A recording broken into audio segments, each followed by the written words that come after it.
that that wasn't what the issue was, but I can't continue with that. Yeah, just tell them 3. I don't know, 3, 6, whatever. Doesn't matter. Okay, I got a thing to do. Yeah. Yeah, just write to my address. 1436 South Sportsman Road, Alexandria, Virginia, 21043. Okay, I gotta go. Bye.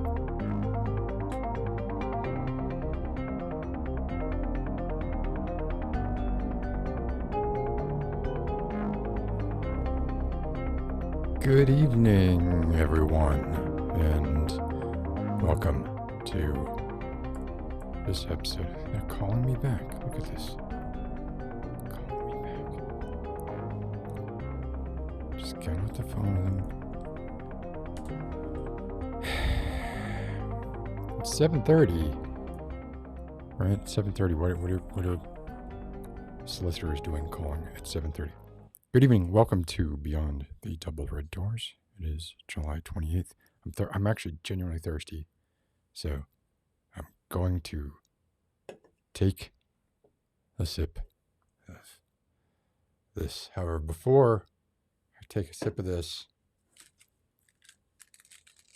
you'll hear this. If you follow my Twitter, which if you don't, you should, because it's incredibly funny. Take a guess as to what you're hearing right now. That's right there. Tic Tac, Coca-Cola flavored Tic Tacs. So, I love Coke. You all know Coke is it. I recently went back on my Facebook account, which I haven't done in a long time because I don't Facebook anymore because Facebook sucks. But I went on my Facebook account and, I was seeing posts that I made 7-8 years ago. And one of them that popped that I just happened to see was where I was talking about how I had, in 2014, that was one of the years that I was vegan. One of the years. But the post was basically like, yeah, going vegan, not a problem. At that point, I think I'd been like 7 months. And I tried to quit Coke, and after 4 days, I was a complete wreck. And that was in like 2013, 2014. That was probably before the first season of True Detective aired, which means that it might as well have been like non-existent history, because the world and the state of things today, I believe that the initial airing of the first season of True Detective ushered all that in. So, you have to thank Marty and Rust for everything you hate about your life right now. So these are sealed. I haven't tried them. Thought I'd try them on air. To me, like a Tic Tac is what you eat when you want to get the flavor of Coke out of your mouth. Why would you? And notice they also kind of look like Tylenol. The white pill with Coca-Cola flavored Tic Tacs. If you want prematurely yellowing teeth, although I guess it's not really prematurely for me at this point. It's difficult to say prematurely anything when you're at the age I am. Look, hey, Bob Odenkirk is in the hospital. One of my favorite comedic actors and writers. And dude, that guy has been like, he's always, one of the things I notice about actors that I watch is how good a shape they're in.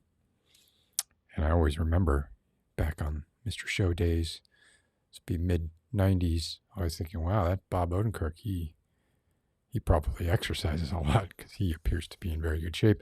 And, he's in the late 50s now, and he just did essentially John Wick, but with well, he's not actually much older than Keanu Reeves, is he? He's just a couple of years older than Keanu Reeves. I was going to say an older John Wick, but really he'd be like, in the timeline, he'd be like around John Wick 5 would be what nobody was, right? Looked, super fit in that. I realized that is not the end-all, be-all preventative way to continue staying alive on this planet. It's probably, I know nothing about this, right? But I wonder, he collapsed on the set in New Mexico, where I can only imagine it's pretty damn hot. But seriously, if it's anything worse than heat stroke, if Bob Odenkirk doesn't, what hope do any of us have if Bob Odenkirk can't pull through this? Where we might as well just throw in the towel. And honestly, all he's done, everything he's done, if you all know how much I've checked the status, refreshed my CNN homepage my Fox homepage, my Fox News homepage, just to make sure, going on Wikipedia and refreshing to make sure that it's just a date of birth, which is 1962. He's exactly 10 years older than I am, almost exactly 10 years older than I am.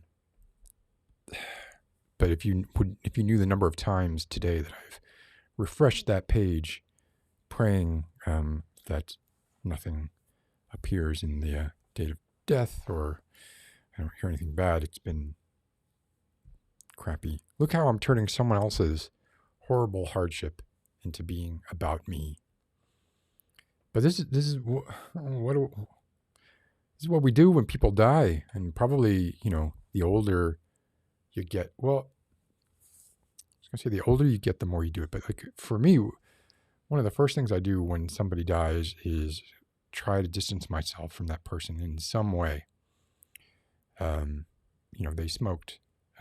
They were 30 years older than I am. That used to work when I was 18. Oh, they were 30 years older. When Douglas Adams died, he was 47 years old when he died. God, that's ancient. Can't imagine what it's going to be like to be 47. Or maybe he was 49. I don't remember. Douglas Adams was either 47 or 49. He wasn't 42. I know that. And seemed like a sort of cruel joke there. But anyway, so you can't distance. You find ways to distance yourself.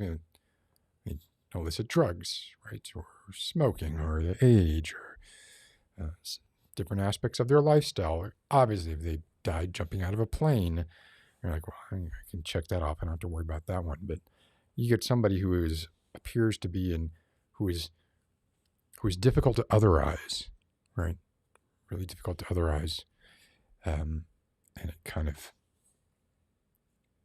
I'm going to say hits different. It hits different. So I, really, honestly, if I hear that something bad has happened to Bob Odenkirk during this podcast, this is not a podcast, during this live stream, I'm going to have to just leave. So yeah, horrible. Anyway, the key to longevity. I seriously woke up this morning. Excuse me, and I had a weird mark on the palm of my hand. Discoloration. And, you read all of this stuff about,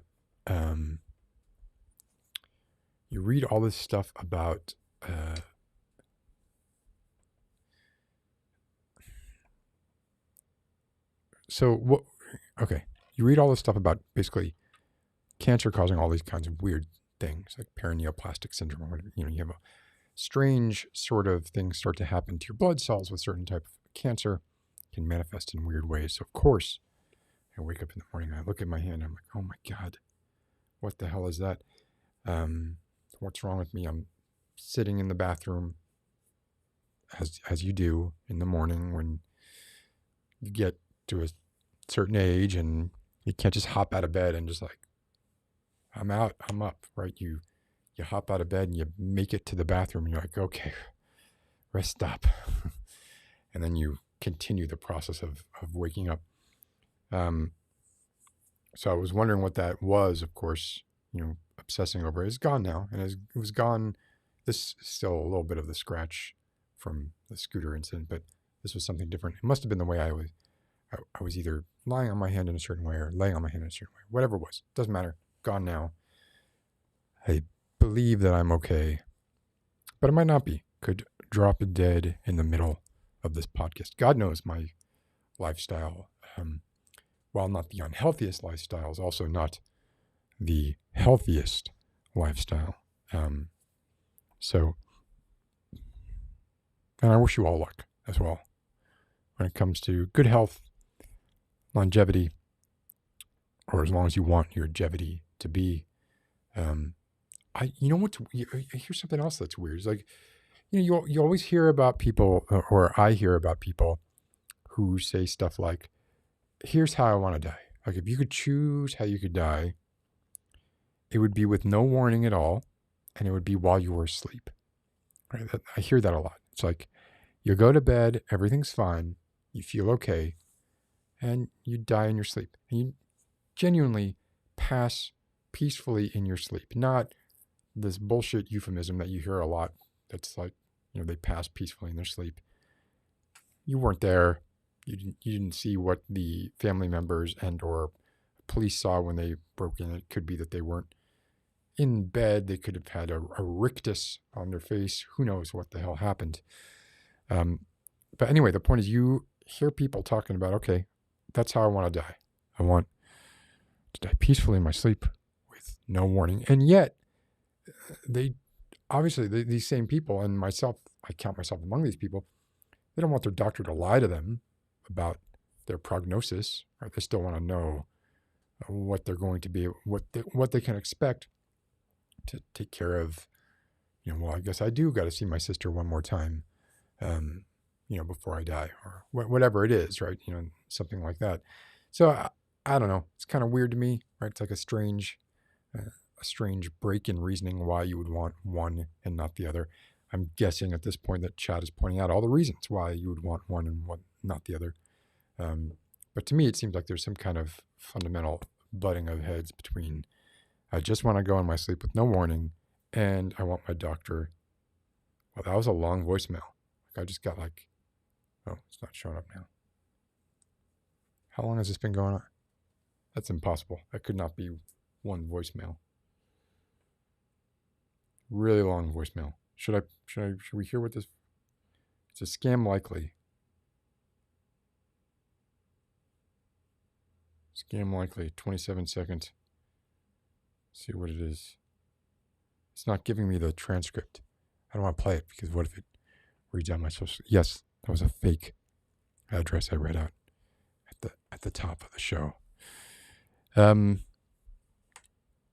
I've been going out on a tangent here for a couple minutes. I don't have a huge amount of stuff to talk about this week, but I do have some things. First of all, I've got to try this. I've got to try these. Oh, got this camera, of course. Got another camera. What is this? What the fuck is that? That's right. It's my Moog camera.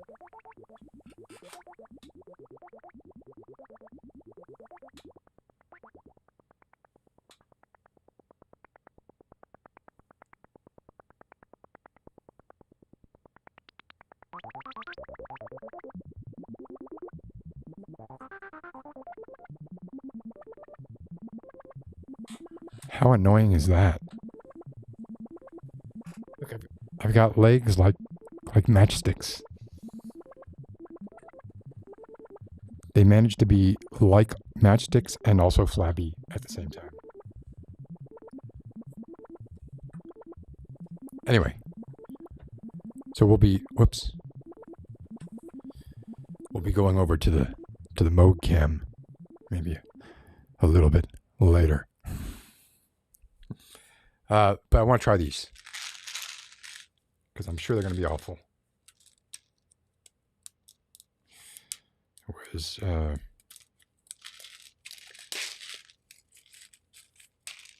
at CVS picking up medication that will hopefully help me live a very long time. Saw something else I'll show you in a minute. All right. Let me cleanse my palate.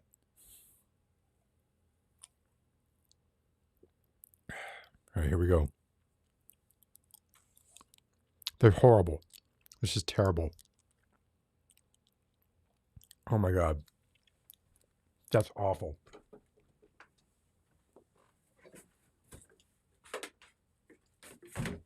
Good Christ. Can't even. No, that's terrible. Shit.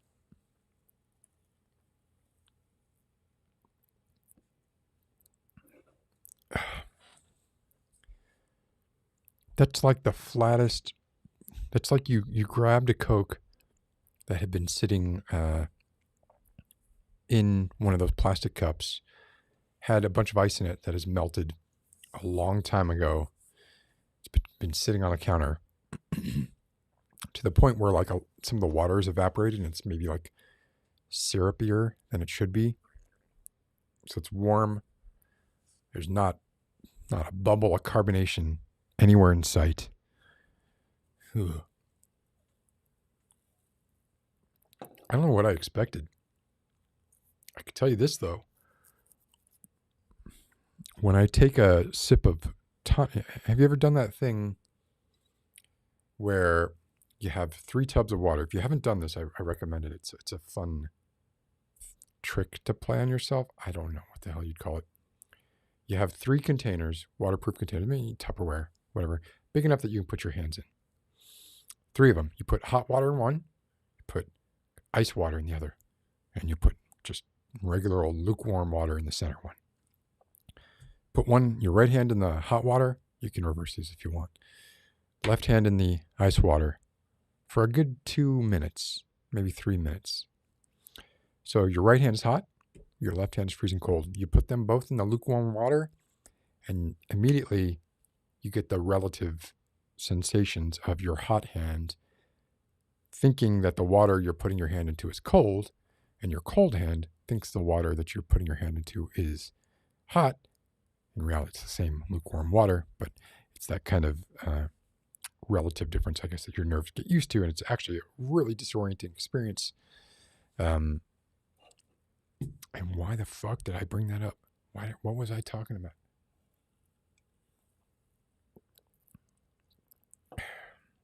I don't even know. God. Here's a problem with getting older. Forgetting shit. I read books and I'm looking at words like quotidian, and I'm being like, I know what that word means, but I don't remember. I gotta look it up, and then I'm like, oh yeah, of course.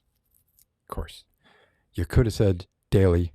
You said quotidian. Not sure if I'm hitting the accent on the right syllable there. But who am I to talk, right? Like I use unnecessarily complicated words, and I don't know why. Happy birthday, Ms. By the way, okay, let me go through some stuff real quick. Let me go through some highs. Leela Brune, Ms. Yes, happy birthday. We don't talk ages here, but or we shouldn't. I don't know if you did, or well, whatever. We try not to talk ages here, but happy birthday, however old you are. I hope you got what you wanted. I hope you're not despairing at aging, the concept of aging yet. I hope you're not at that. Although, for me, that age was 10. When I hit double digits, that was when I was like, I'm never going to be a single digit number again. And I'm be extremely unlikely that I'll ever be a 3-digit number. So that's it. I've entered the double digits, and I will end my life in the double digits.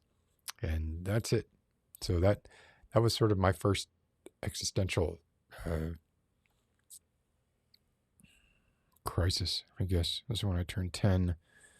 And then I had one when I turned 13. And I had one when I turned 19. And then I had one when I turned 30. I didn't have one when I turned 40, which is weird. But guess what? I'm feeling the stirrings of, it's not even like, it's more like the rumblings of a impending tectonic shift that will cause some kind of massive destructive interstellar level wave of destruction for that particular milestone. Hi, Q. I saw that you did a countdown bot. That was really neat. I need to start paying Q because it's just not fair, the amount that Q does for the Discord and the channel, and the amount that she has, or the amount that they have contributed in the past, and the number of fucking times that I can't get gendering right. But yeah, I need to start paying Q. Pavi, hello. Elxie, hello. Ms. Happy birthday again. Voice Quills, hello. Your story is going up right after this particular live stream, maybe tomorrow morning. It's actually already up. It's unlisted. Can I share it in chat? I don't know if I can. Does it let me do that? I don't know if it lets me do that or not, but let's see if I can. I mean, everybody here has already seen it or heard it already, but it will be a way for, I don't know, I guess, well, you know what? Let me know what you all think about the stories from beyond. I'm excising the parts of the live streams where people are reading other people's stories, putting those out non-monetized in a playlist. So eventually we'll have a playlist with a bunch of stories by people attributed to the reader and the author. Of course, if anyone ever is in a situation where their story is possibly going to be published or whatever, comes about, I can remove them, and I will, obviously. But until then, they are non-monetized, which means they're not going to get, I actually thought about that. I was actually, well, you know what? If you don't monetize something, YouTube doesn't care about it, right? It doesn't care about it doing well and doesn't really feature it in the algorithm. But this is just for us, right? But if there is stuff that people would like to see, I'd love to start. I don't want to start cutting up bits of the live stream and then putting them out. Not like I have particularly insightful minutes, but there have been some conversations I've had with people that I think were quite a bit of fun. But I almost prefer that those live in the streams that they were in. Anyway, let me know what you think about the stories from beyond. I already have them all, up until this point at least, rendered out and ready to go. I just didn't want to put them all up at once.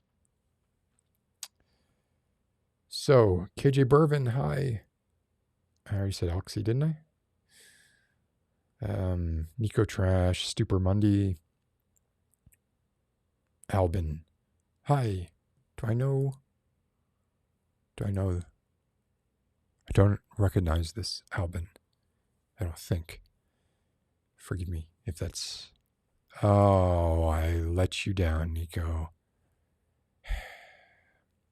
I should start putting more effort into these. That would be smart on many levels. But I don't. Carolyn, how are you doing?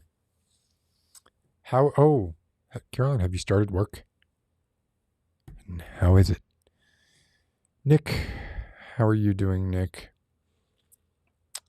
Isra Khan, hello. KJ Paloma, I don't know. Sorry, KJ, hello. Second, KJ Oftenson, not KJ Bourbon. Ahoy, Paloma. I don't know that I have seen you before. So welcome. Ramona, how are you doing? Was it this obvious? Okay, yeah. Yeah, I thought it was pretty obvious that it was a big old fake. But feel free to go to that address. Something. Well, actually, I don't know if anything will be there or not. I know the mic was on. I know that. Hocus Pocus, hi, how are you doing?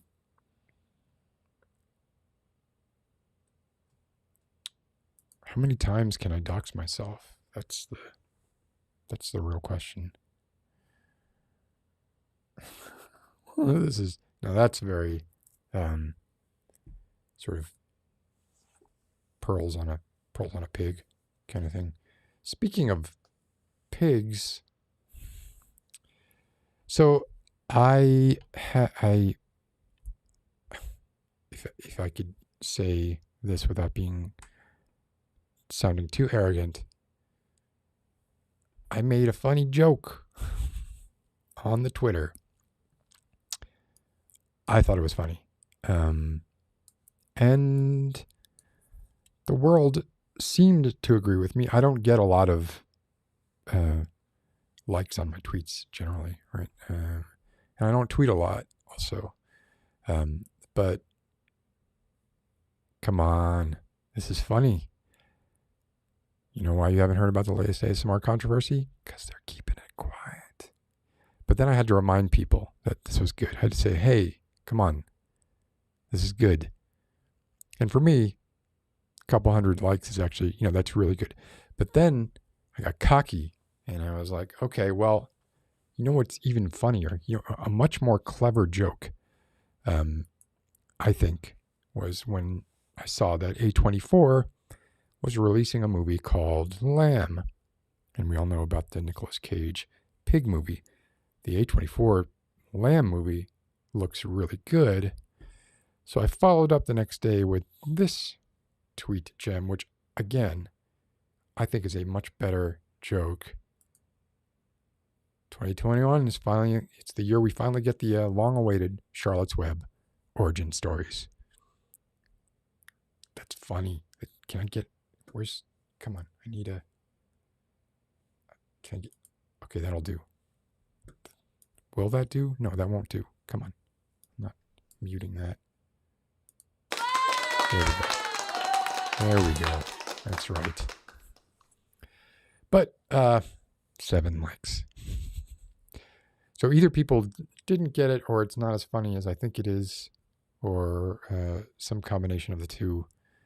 But it kind of goes to show, if you want, Twitter humor maybe should be broad. This is what people want right here. Not to mention the fact that there are a lot of ASMR controversies. It does seem like there's a disproportionate number of ASMR people who are involved in some kind of drama. And it keeps coming up over and over again. Anyway, keep saying hi. Katerina Eisenhuber, hello. Peep Knox, good to see you.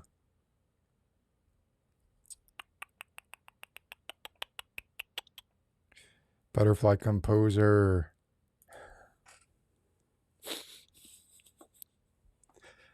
Butterfly Composer, yeah, I totally buy that. Oh, Carolyn, do you have more information? Because the only information I got was collapsed, went to hospital. That's it. Would love it if there was more information. Hey, Indigo, how are you doing?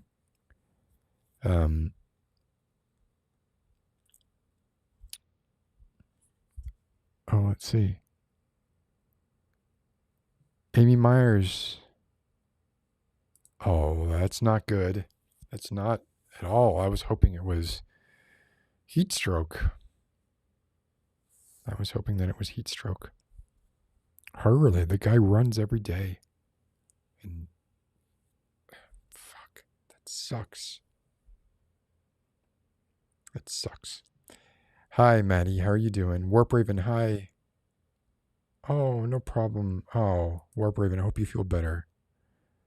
I know what this is like. And really, that's what else can you do? Basically, you got to just retreat from the world and hope that you feel better in the morning. What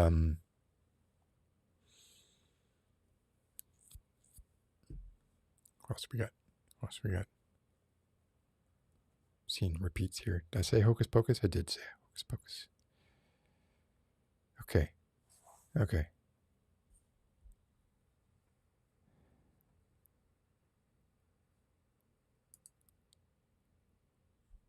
Misa, I am, that name is familiar to me. I think you might have been an early channel follower, maybe? Recognize the name? Yeah. That's, it's nuts. Yeah, it's weird being old around young people, too. God damn it. All right, I gotta skip down a bunch here. Otherwise, I'm not gonna catch up, and people are gonna talk about me not catching up. Isabel Smith, good evening.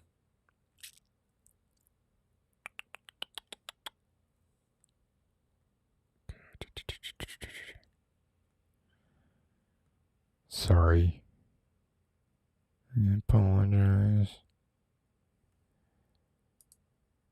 Victor, I don't know how to say your first name.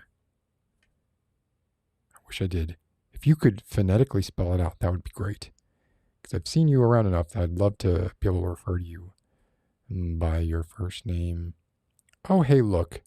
Indigo did that thing. Thank you, Indigo. Okay. All right, Jeppe. Do these contain caffeine? That's a good question. Why don't we read? Oh my God.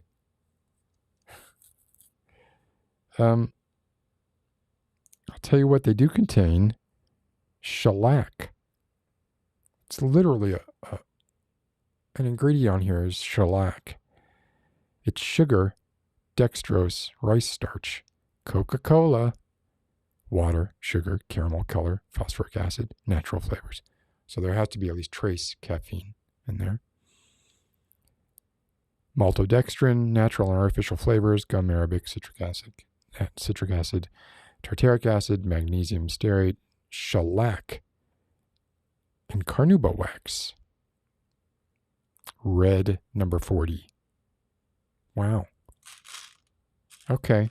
I was just reading about the one of the new Dyson air purifiers, and its chief selling point is it gets formaldehyde out of the air. And my immediate reaction was, I did not realize that we had free floating formaldehyde in most of our homes, being constantly emitted from things like pressed wood, which, what the hell today isn't pressed wood? So it's lovely, all the stuff that we're inhaling without knowing it. It's great. Yeah, so Tic Tac Cokes sucked. And does anybody want some Coca-Cola flavored Tic Tacs? Because I don't know what to do with them at this point. Sure as hell am not going to eat them. Mafarath, how are you doing? I'm cursing a lot lately. Try not to. No, I'm not going to try not to. Why would I even? quotidian. Of course it's quotidian. Yes, definitely. Okay, let me get to the bottom here. Mouse Bear Kitty, hello. Isabel Smith, hello. That's right. The link to the unlisted video. Let's see. Let me see if I can get it here real quick. I am logged on under Phoenician Sailor. That is. Ooh, I got a check mark. Got my check mark. Life is good. Got my check mark. If you ever, and I see this way too much. You ever see?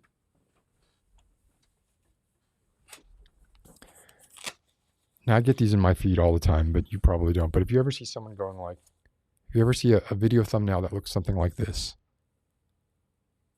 let's see, something like this, and it's got the words, make your videos look cinematic. Somebody's doing that, and they're probably holding this up closer, making some kind of face. The answer is that's always a Black Pro Mist filter, or some knockoff version of a Black Pro Mist filter. You want to make your videos look more cinematic, you put an optical diffuser on the front of your lens. Anyway, sorry, it's a tangent and Dusty Hill died. That sucks too. Anyway, let's get this here. Let's do this properly for once in my damn life. You know what I'm going to do? I'm going to set it to public right now. Watch this power going from unlisted to public. And it's public. And I don't think I can share the link. Does it not? I think it might not let you. I don't know, but I tried. But it's public now. Anyway, Selkie ASMR, hi, how are you doing? Have not seen you in a bit.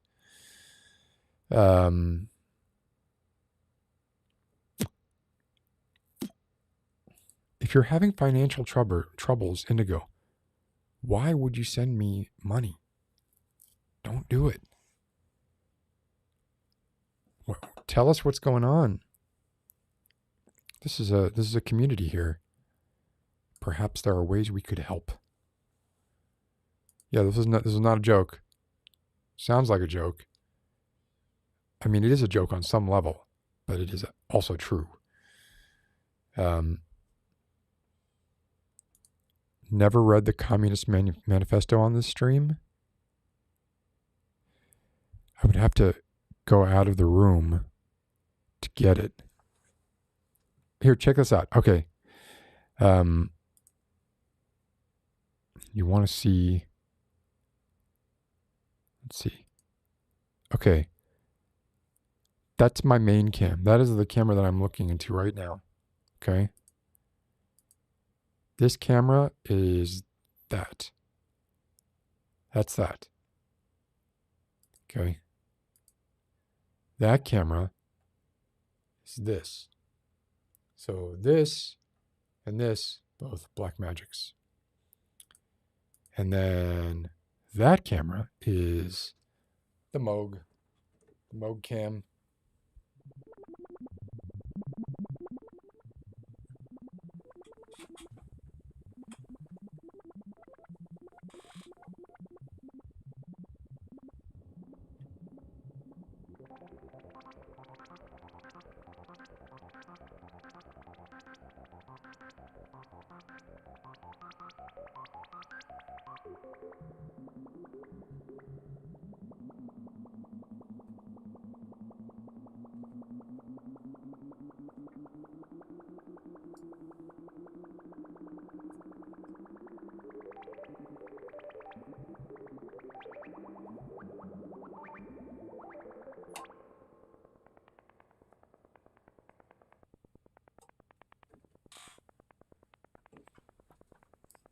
How's that?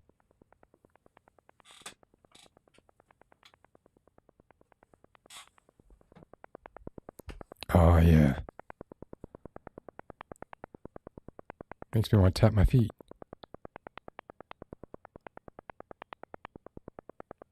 Why do I still have you up?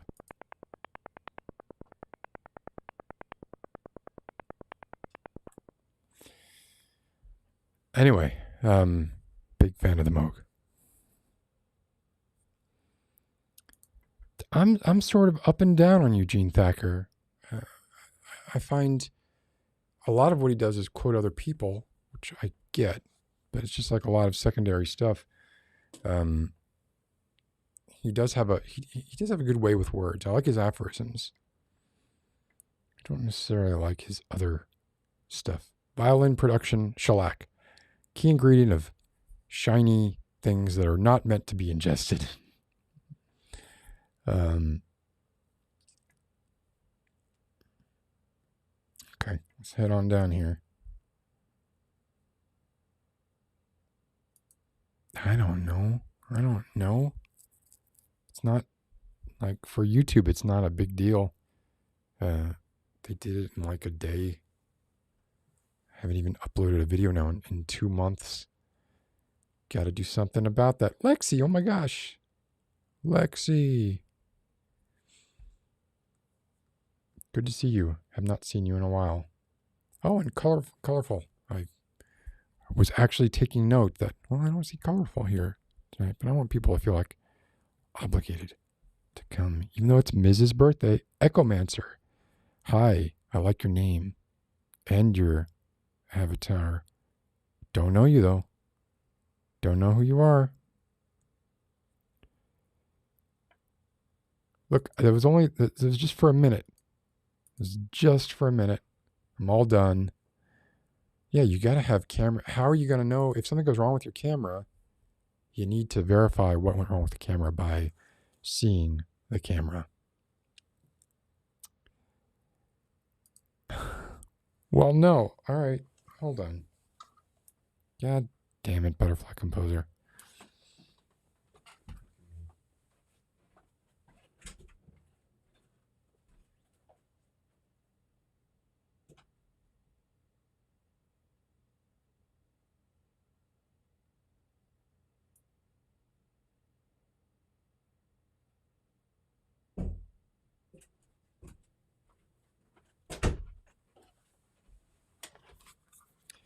It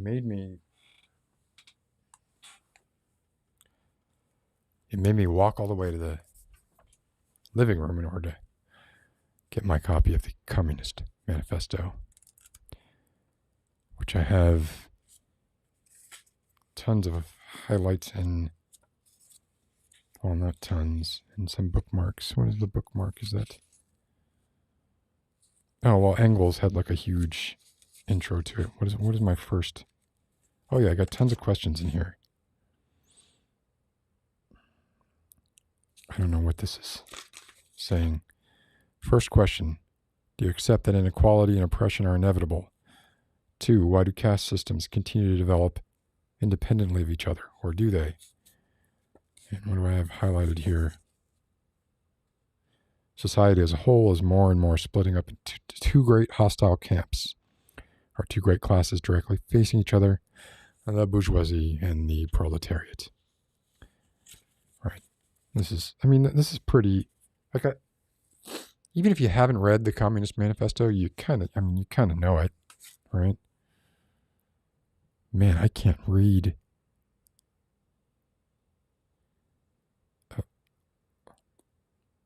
The mid-tier middle class became rich via industrialization.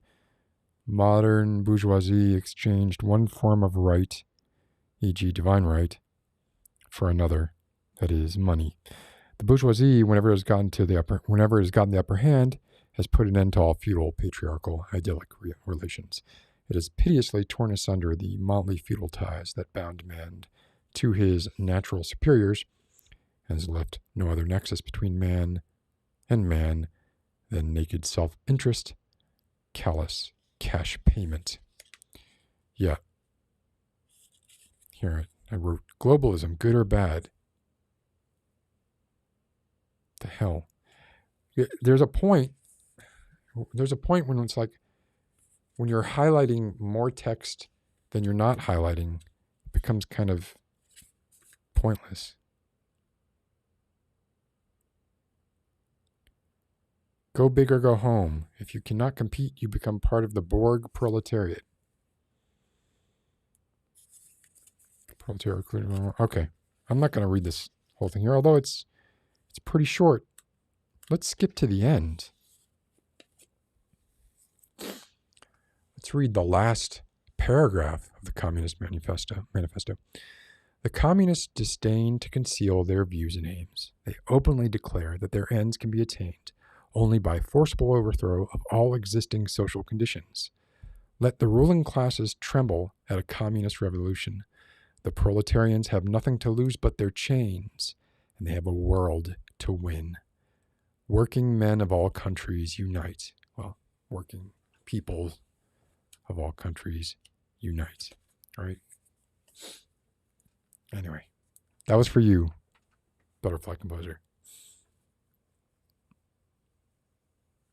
The weird sound. It's the Moog. It's weird, but it's comforting, right? It's kind of...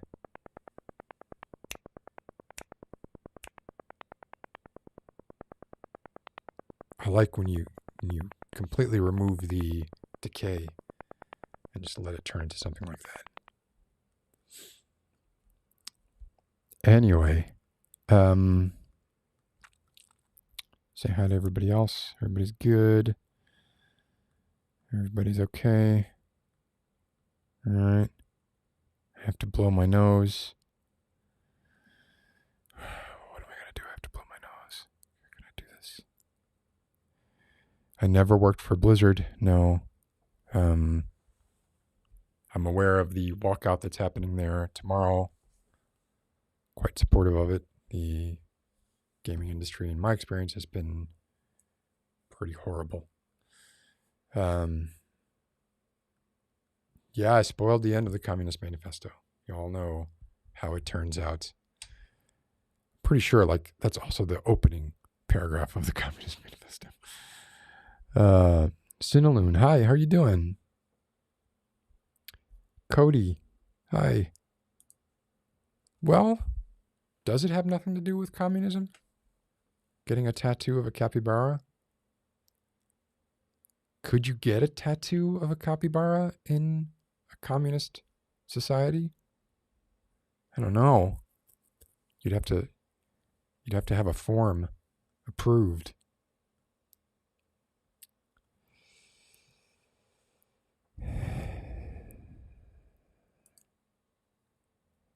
Well, at least a shirt, Nick.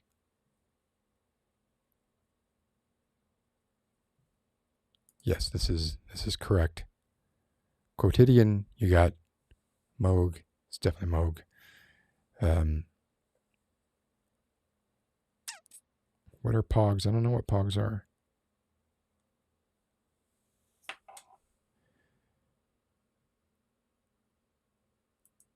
Maybe that's true. Oh, is the walkout today? I thought it was Wednesday. Today's Wednesday. What the fuck? Yeah, the walkout was today. Of course it was today. All right, gotta mute y'all for a sec. While I blow my nose, listen to the beautiful sounds of the Moog.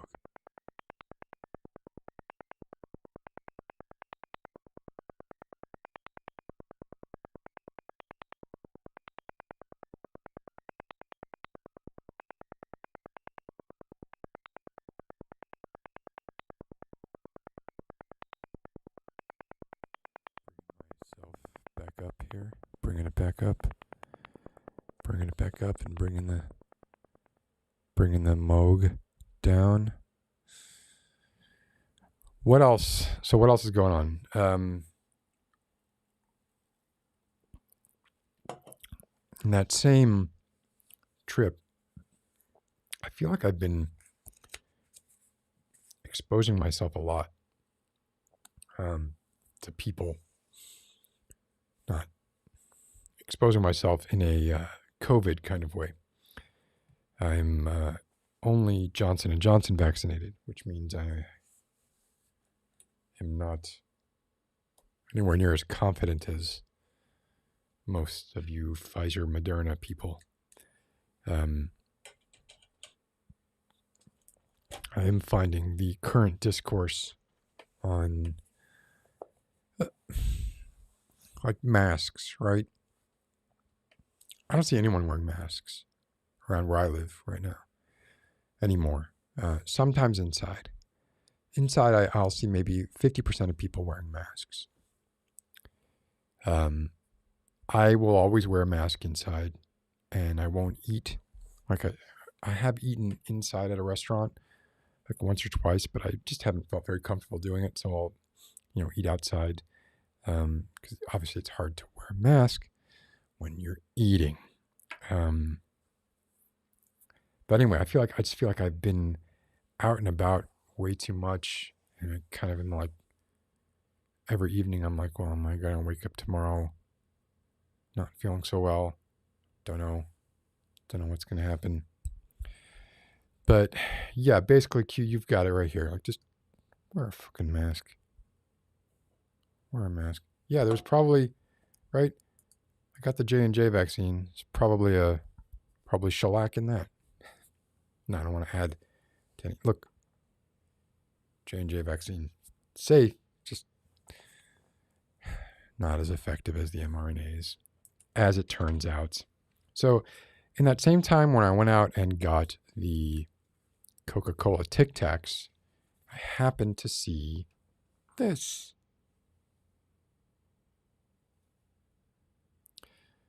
Bob Ross, The Calm and Wisdom of the Beloved Painter. And I was drawn into it. It's got a lovely, I love the first thing you see. You can hear that. When I look at that, I hear it. Right? And there is, in this magazine, I didn't know this until after but look at him as a kid. Look at that's so Wally Cleaver. That's Beaver's son. Beaver to Beaver. Or I'm sorry, his brother, his older brother. Looks very Wally Cleaver. I didn't know this at the time, but after I took it home. First of all, there's a warehouse of all his paintings very close to where I live in Virginia. It's very nearby.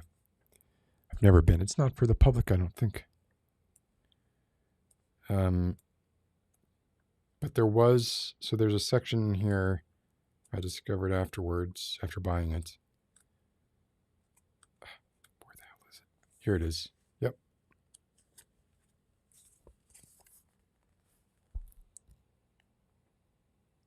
Officially recognized by the, I don't know, what the hell is this? It's just the Bob Ross magazine. Let's read a little bit of this. It turns out that Bob Ross's voice does more than give helpful instructions on painting. It also triggers an autonomous sensory meridian response in most people. 2 decades after his death, Bob Ross became a YouTube sensation. The grainy 1980s episodes of The Joy of Painting racked up view counts in the hundreds of millions and amassed nearly 4 million followers, many of whom had little or no interest in picking up a paintbrush. I'd argue that was true of the show as well. His viewers sought out Bob Ross because they enjoy listening to his slow, soft voice and the calming rasp of his painter's tools against the canvas. Right. So then it goes into talking about the science behind ASMR. In 2010, ASMR received its official name. It did not come from the scientific community. Big surprise there. Jennifer Allen, a woman who had experienced the sensation while watching a video about the galaxy, spent years trying to quantify the effect. During her search, Allen found others in online forums who described the common phenomenon as a brain orgasm. But she felt more clinical language was warranted to legitimize the experience. Brain orgasm didn't cut it. So she made one up. She selected autonomous because it referenced an internal spontaneous feeling, sensory because it was a sensation, meridian to suggest pleasure. I don't really know why meridian suggests pleasure. And response indicating that it happened as a reaction to external stimuli. Okay.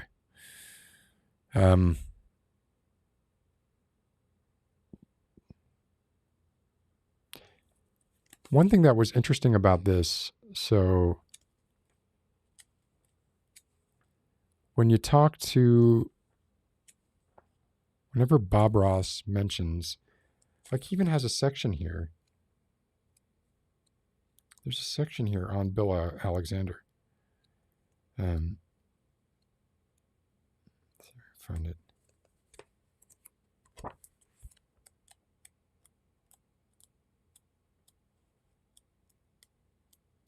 It's a very small section. Yeah. Wow, one page. One page on Bill Alexander. Bill Alexander had a show called The Magic of Painting. The format of the shows were basically identical. Bill Alexander, although he was kind of a slightly gruffer Bavarian person, was not the sort of polar opposite that he's been painted out to be. And he had, his line of paints, which were like magic white, right? And Bob Ross's line of paints were liquid white. And he essentially taught Bob Ross this style of painting, how to paint, and, had him as an instructor. And then Bob Ross kind of took off, got a lot more success than Bill Alexander ever did. Bill Alexander, in his later years, said, "He betrayed me. I invented wet on wet. I trained him and he's copying me. What bothers me is not just that he betrayed me, but that he thinks he can do it better." And if we're talking about painting, he definitely doesn't. Like William Alexander is a better painter. Neither of them are, you're not going to mistake them for Gauguin, but, William Alexander, at least, you might actually learn something if you actually are interested in learning something about painting. Bob Ross, it's kind of the same thing over and over and over again. Anyway, yeah, I'm familiar with this bit, but he completely misrepresented. So Patton Oswalt did a bit where he compared Bob Ross and William Alexander, and he portrays William Alexander as being like really aggressive, which he's not. William Alexander talks. I mean, he has I can't do his accent, but he's very like, let's fire it in there, and I mean, he's the almighty brush. Like he used that phrase, which Bob Ross just freaking took. He didn't have the sort of the timbre of Bob Ross, so he maybe wasn't quite as relaxing to listen to, but he was a really relaxing guy. Like I will watch The Magic of Painting, or The Magic of Oil Painting, I think it's called, and be just as relaxed as The Joy of Painting. Yeah, Wet and Wet has existed forever, but I think they meant like this particular way of doing it where you could, get really good you could get results using oil paints in a very short period of time versus the traditional taking a long time to do that, days and days. Okay. You're boring people. I'm boring people. What are we going to do next? I got this. I have this thing.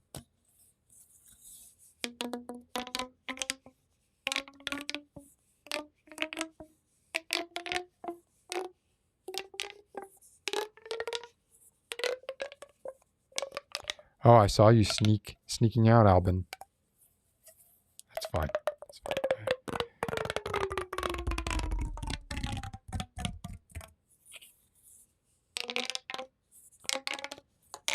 Oh, Indigo.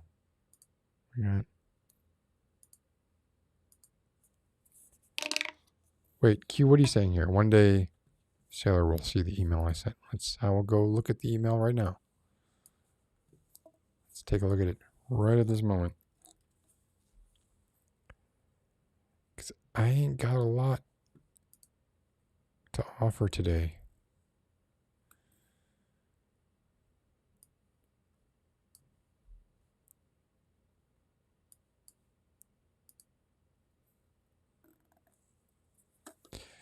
Oh, okay. Q, call in. Let me send you the link. And let's talk.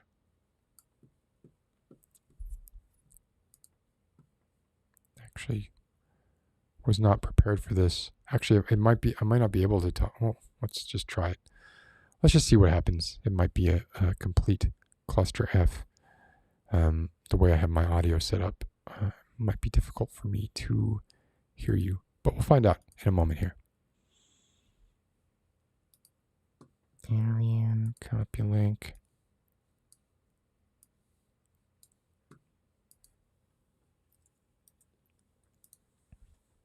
All right. Actually, here's what I'll do is I'll turn off the Moog because I think I have to crank up the interface to hear other people. All right. Sent you the link, Q. Give us a call. See what's going on.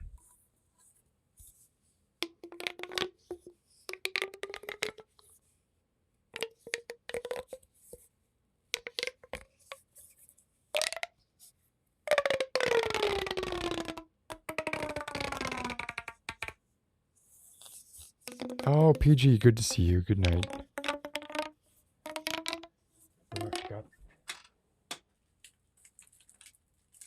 If anybody knows anything about the Delta 8,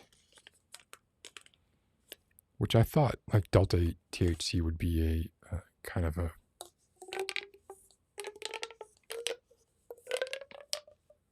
fake, sort of, but it's definitely not. Q sent you the link, but I don't see you calling in.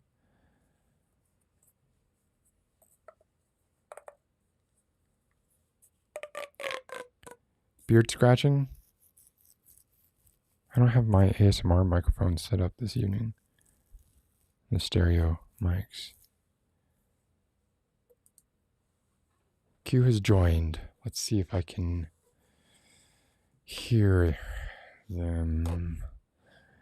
All right, Q, I'm going to try and bring you in, but it may take me a minute or two to arrange it so that I can actually hear you. Let's see how this works. Q. Can you hear me? Can you talk for one say something? I'm saying something. I think everybody hears you but me. I think the world can hear you, but I am only monitoring right now. Let's see how I can fix that. I have to give me a moment. All right, try now. Okay, can you hear me? Why do I still not hear you? I still don't hear you. Why is this happening? How about now? Can you hear me? God damn. Is this something where you need to interact with me? I can't hear you at all. Everybody can hear you, except for me, which is ridiculous, I know. But I wasn't prepped to do. Oh, how about now? Can you hear me? Yes. Now I can hear you. It's kind of echoey on my side. I think it's probably echoey. Let's see. How about now? No echo. Can you hear me? I can hear you. Okay, cool. All right. We got it figured out. We did it. All right. Mostly you did it.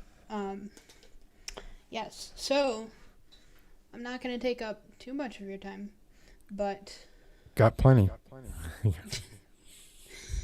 I wanted to show you and everybody what I did today. It's gonna be best if I just show you a picture. Okay.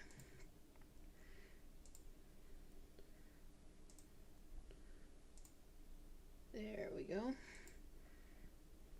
Uh-oh. Can everybody see that? So it's, let's see, I guess I gotta, is that a tattoo that you got? Yeah, I just got this tattoo today. So the paper boat was birthday boy Miz's idea. Because I didn't want to get like a regular boat or anything. But so the paper boat represents like the community and the streams, and that's why it says Beyond underneath it, for Beyond the Double Red Doors. Wow. Yeah. Wow. So to me, the paper boat gives. I just think I don't know if you're. Yeah. But that is amazing, and it looks really good. When did you have it done again? Today, this afternoon. So this picture was just taken like immediately afterwards. It looks like you're still in the salon or the parlor, I guess they would call it. Yeah. Wow, that's really cool. I'm honored, and whoops. That's pretty amazing. Yeah, because I just, I like being a part of the community and everything, and it all means a lot to me, and now I carry all of it with me all the time. So you do so much for it, and it's as much, definitely like as much about you as it is about anybody else, right? There's, if you're on the Discord, or if you're listening to this and you're not on the Discord, please join. Like it's a lot of fun, and you set up so many things, and you arrange a lot, and that's why I was saying, like, kind of at the beginning, like, I feel like I'm very indebted to you, and I really appreciate everything that you do. So I hope that you know that. No, I know. Yeah. And I know I do, like, I can do stupid things because I'm old. Like, I'm not good with pronouns, man. I just keep fucking up all the time, all over the place with everybody. So I let myself down. Making an effort, so. Yeah. How is the house? Just not trying. Yeah, the house is cool. I had to replace my garage opener. That was not fun, but other than that, everything's been pretty chill. The whole door? Not just the remote, right? You had the motor. Yeah. Wait, the motor. Okay. Yeah, it just stopped working, but it was 15 years old, so. Did it stop working like the day after you moved in? No, a couple weeks. Oh, well, it's still pretty. I would still be like, damn. Yeah. But yeah. So you have a garage. Yeah. So you own a car? Right? Yeah, I own a car. Okay. Yeah. So now can we just, if it's okay with you, like, we don't have to do this, but I remember your story, like you coming on and telling your story a couple of, well, maybe this was a year ago almost, or 9 months ago, something like that. When you were on and we were talking about sort of your story of how you've progressed through life in the last few years. Is that something that you'd be okay, like me kind of recapping, or you recapping, or we can both kind of recap it, because it's pretty incredible. I think that. Yeah, I mean, I'm pretty open about it these days. So my understanding, and tell me if I'm wrong, is that you've basically bootstrapped yourself, like, over the course of the last few years, going from, you were essentially homeless, right? Yeah. And living in like the equivalent of like a Camilla's house, or some sort of like group home or something like that. Yeah, it was a homeless shelter. Yeah. Right. And now you bought your own home. Yeah. and you've been working at the same place now for some time, Yeah. and working from home for a lot of that time. Right? Hmm. Uh, actually, I'm curious, how is that going? Like, are you now, what's the deal with you going in? Uh, so they said that they want to start having us come back in like September, maybe. They haven't rolled out. They want us to like work in office half time and half at home. Um, Not sure if they're gonna actually make us do that. I mean, I think it's stupid. Delta variant's happening, so it's not like this is all over. So they haven't officially said for my program if we have to come back in or not. But probably at least part time. And what do you do that would require you to be in person? Like, what is it? There, there's literally no reason I need to be there in person. There isn't. It's It's stupid. just like they've rented the space or they've bought the space. They need to utilize the space for some reason. They think everybody is like sitting at home in their pajamas, never. And who cares if they are, right? Like, why does that Right. matter? As long as the work gets done, why do they care? Um, Yeah. but I think it's really amazing that like your journey. Can I ask, like, how long ago was it that you were homeless? Um, it was like 2017, and I That's was there for like a year and a half. that's just a couple of years. So that's like a 180 in a very short amount of time. Yeah. Um, and then to be able to buy a house, especially like the market is horrible for buyers, isn't it? I don't know. I don't know. Yeah, the market here is pretty terrible. Because the interest rates are so low, so it's like a seller's market. Did you have to So pay how? over like asking price or something? Did you have to do something crazy like that? No, I paid under asking price, Okay, good. but yeah, they were asking too much for this place. It was like a flipping company bought it and flipped it, but they did not a great job. So Yeah, they fucked up the garage door opener. they left this place like it wasn't horrible, but it wasn't great. But yeah, I paid under asking price. But basically, houses go on the market and they're off the market in like a day or two here. That's So pretty much across all of the U.S. now. Although they're saying like that's gonna crash sometime soon. Like, can't possibly sustain this oh insane yes, bubble of no, everybody wanting to move away. Basically, everybody is now like in this uh, exodus away from the cities because they don't have to be in the cities anymore because a lot of them are remote working and they want to live in houses where they can have an acre of land or a half acre of land or even just not have someone live above them and beneath them on either side of them, right? Um, right, so that has to end at some point. So I'm in kind of a similar boat with you in that I'm supposed to go back to work in September using hmm what they're calling like a hybrid model. yeah, that's But what they I'm call it here. not excited about that. I don't want to do it. Yeah, And I'm hoping that, well, I'm not hoping the Delta variant is severe enough to cause them to rethink that. But I mean, it already is, right? Like, it already seems to me like it already is yeah, bad enough. And it's not like they're requiring mandatory vaccines anymore or anything like that. So it just seems like the smart thing to do is, um, I don't know, keep pushing forward with the way things are now. If companies are making money, but who knows what the bottom line is? I don't know. But yeah, I love like your story and everything that you've done for the community, and um, I also love your tattoo. yeah. Thanks.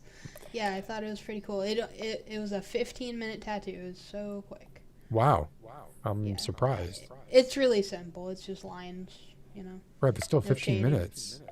Yeah, Yeah, that was it painful? not really. Oh, well, you have other tattoos though. Yeah, I have. You can't see it. I Oh have a yeah, yeah. couple. Oh, see, that I one go looks like like it hurt. this. There you go. Now you Oh, can look at kind of that. see it. Yeah. So this hurts though, doesn't it? Like that part. On my wrist it hurt more just because it was against the bone, but the big piece, the galaxy piece, didn't hurt a whole lot. It Just the just took a writing. while. Yeah, the writing with on the wrist bone Yeah. hurt a little bit. Yeah. I'm floored that you would get something like that. That's so permanent. Yeah. I'm humbled and I appreciate it. And I think everybody like appreciates everything that you do. I hope we all do. Yeah, Uh, I'd say so. yeah, I certainly do. All right. Well, thank you for calling in, Q. I appreciate it. I always like to talk to you. So anytime you want. Yeah. But Yeah. I don't read my email that often, so you are better off just either Discord messaging me or just saying something in chat. Yeah, I figure. Oh, yeah, one last quick update. Hopefully in a month I will legally be Q. So that'll be pretty cool. Just the letter Q. Yeah. So you're legally changing your name, your first name, or does it? Yeah. Yeah. Okay, so your first name will be Q. Yeah. Wow. I'm hoping, as long as the judge grants it. That's what I've heard that there are like some issues with non-traditional names, and then people just like blocking them and saying, well, you can't call yourself this or that, right? Yeah, they could straight up deny me, but I'm hoping they won't. Is it a state judge that you have to, or a city judge? Did you know like at what level in the hierarchy of? Don't know. I think it goes up to the state. Yeah. Yeah. Well, when will you know? Do you know? We have to wait a month from filing, and then after that, I'll find out. Yeah. Is the fact that there was a Star Wars or Star Trek character named Q, does that work in your benefit, in your favor, or does that? I mean, I don't know. I don't really watch Star Trek, so I know vaguely of the character. But people also, are like, oh yeah, James Bond. Yeah, exactly. Q. Yeah. Yeah. How can you possibly deny the name Q when you have two high-profile, albeit fictional characters sharing that name? Is it? Can I ask what Q, like where did Q come from for you? Yeah. So when I was in high school, I used to just me hyphenating my last names. It was just Choreo, which starts with a Q. And my high school chemistry professor, teacher, would call me Q as a nickname. And when I discovered that I was non-binary, I was like, yeah, I kind of vibe with that. So, yeah. It's strange. When I was younger, there were a couple of people who called me Q as well. I don't know if I ever told you that, but it was because of my posture. It was basically like if I bent over anymore, I would be the letter Q.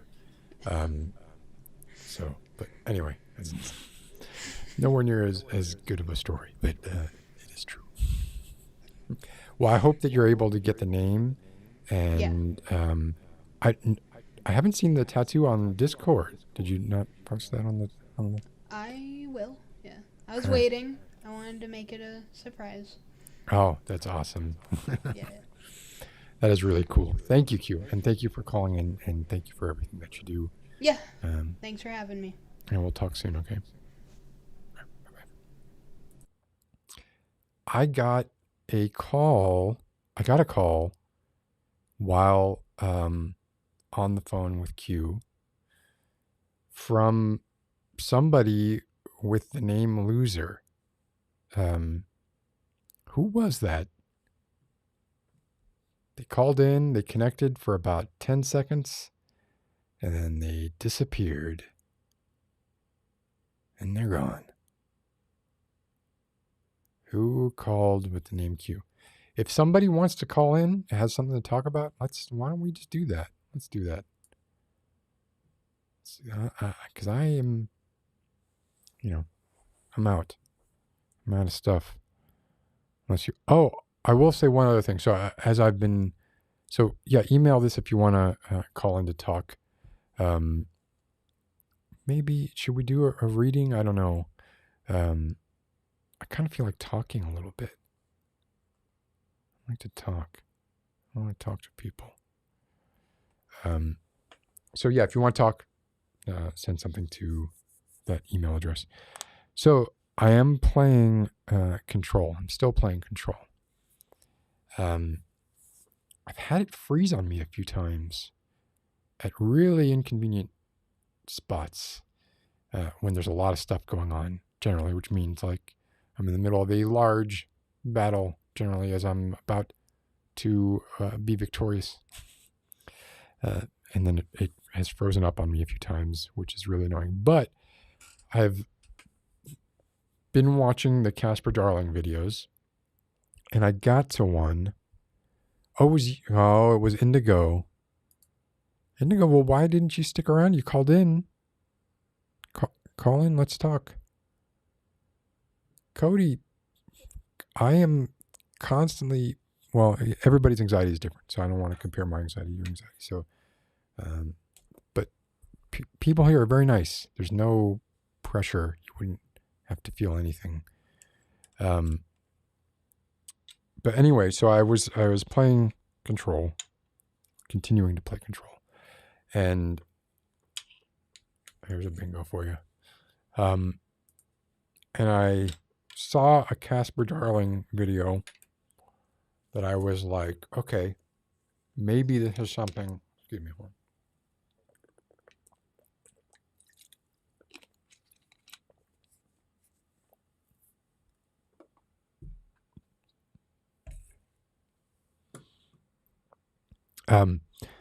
Here is the image that I captured from that particular video. I saw this and I was like, okay, I dig that lighting and I dig the background, and I feel like I could probably do something with that. Anybody who's watched, well, really, like you watch almost any ASMR artist at this point has done the orange blue light. But I really like kind of like how dark this is and how kind of evocative the background is. So it's stuff like that I'll see, and then I'll be like, oh, I really want to do something like that. So literally that one video made me want to do a Casper Darling video. But anyway, guess what? Somebody is in the green room right now. I didn't send them the link, so I'm guessing the link just never changes. So if you've ever gotten the link before, I guess you can just call in. I kind of thought that link was dynamically generated with every new stream, but apparently not. And the person who's in the green room is like, I don't know what's going on with them. Hopefully this is okay. I'm about to bring them on. So if they want to be dancing on the live stream, that's fine. But I'm just letting them know that let's solo. Who've we got this here? Is so cringe. Do you want to be solo on the? You want me to? Wait, be you're on so that? muffled. Wait. I'm muffled. Okay, wait. Now I can hear you. You're good now. Ew. Okay. Here, hold on. Sorry. Yeah. How are you doing, Indigo? I'm like seeing myself dance. Anyways, I'm doing good. I'm doing great. I was like, you know what? I want to call. I want to talk. I'm really nervous for this is nerve-wracking. So, yeah. But why is it nerve-wracking? We've talked before for long periods of time, actually. I don't know. I always get nervous. Like no matter what I do. Like whenever I'm like, gonna do anything like that's kind of like challenging or different, even if I've done it before, I still get scared every time. Me too. But then I like kind of get into the groove of it, and then I'm fine. So it depends. This is what has always struck me about you: is you don't seem anxious at all. I don't? Oh. No, you seem like you're like. I feel like I come off as anxious. You do not. You come off as quite confident, at least to me, right? There's different kinds of anxiety, right? Like that's. Yeah. Now Well, you're like. just making everybody seasick. Sorry, I was trying to get into better lighting. Like, Okay, it's that hard to works. have good lighting, sadly. That's good. But, anyways, it's never gonna be like what you do. Like, everyone's gonna look like crap compared to you look. That's well. So part of that is to kind of combat my anxiety that I have. Is like, well, I can kind of rely on equipment to be like, okay, well, if you saw me in real life, you'd be like, oh, okay, well, guess you benefit from doing a lot of lighting. But so last time we talked, which was some time ago, the last time we talked, you were moving to Brooklyn? Yes, and here I am. Is that where you're in Brooklyn now? Yeah, I'm in New York. Well, are you in Brooklyn or are you in New York? I'm in Brooklyn, New York. Don't let a New Yorker hear you say you're in New York here. I don't want, without divulging too much, is there an area of Brooklyn that you're kind of in, or are you near? Like I'm not good at like knowing where I am exactly, but like I'm in, what is it, Bed-Stuy. Oh wow. Yeah. Have you been going to Manhattan quite a bit, do you find, or is it? Yeah, I have a job there. Oh shit, so you have to go every day? I just go like 4 days a week, but it's gonna be 5 soon, but yeah. So how do you get there? I just go on the train. I have to like take 2 trains to get there. So it's not that bad. No, it's not that bad at all. It's fine. Were you there when all that flooding was going on? I was like in the train stations, but I wasn't like actually near any train stations that had flooding like that, but it was crazy. Did they even know? Like, I don't know that much about it. Like, did they know? Were they like, okay, these stations are going to flood.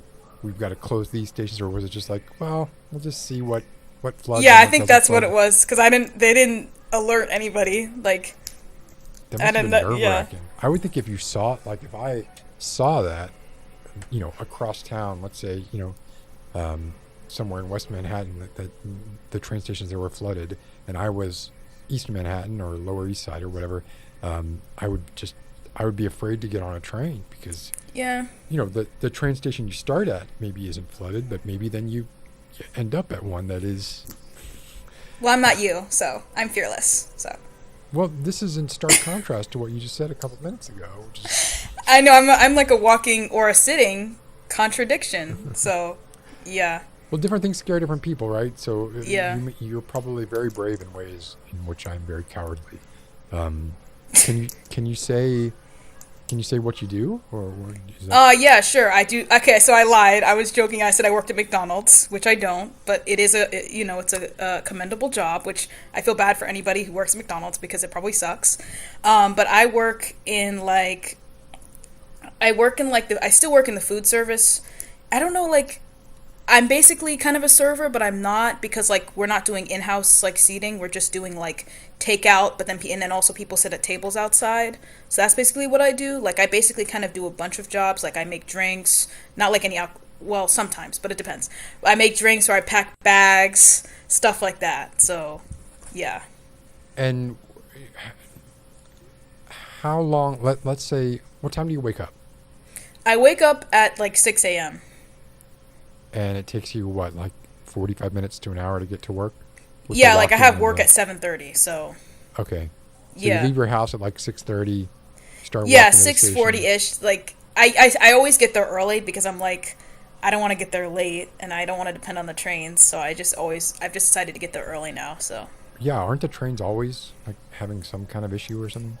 Usually on the weekends, like, because I go on an express train that, like, passes most stations, but then sometimes on the weekends the express train doesn't show up that much, so yeah, and then sometimes trains are delayed, but luckily usually it's never mine. It was only once that happened, but yeah. What's the mask situation on trains?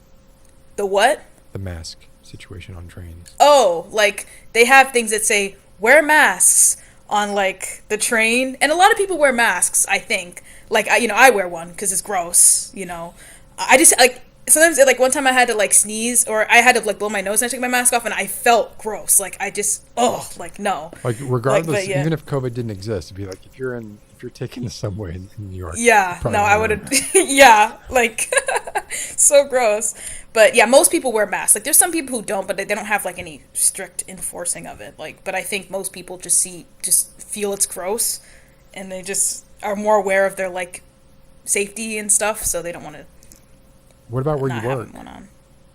Where I work, none of us wear masks there because we're all vaccinated, but I have decided personally that I'm going to wear one because I just felt kind of weird not wearing one. Like, I kind of just did it because it was kind of a crowd thing. Nobody at my job wears one, so I kind of felt like I had to do it. But now realizing, I have people in my life who are high risk, and I'm like, it doesn't matter if I want to, like, be a part of the crowd or whatever. It's not worth my health and the people around me's health. So it might be a little weird because I talk to people most of the day. Like, I'm telling people what's going on, like, with how our dining is. So it's a little bit weird, but whatever. Like, Well, I have to do it. You got to So. do what's best for you, right? Like that's especially if you're living with family. Is that right? What'd you say? You're living with family.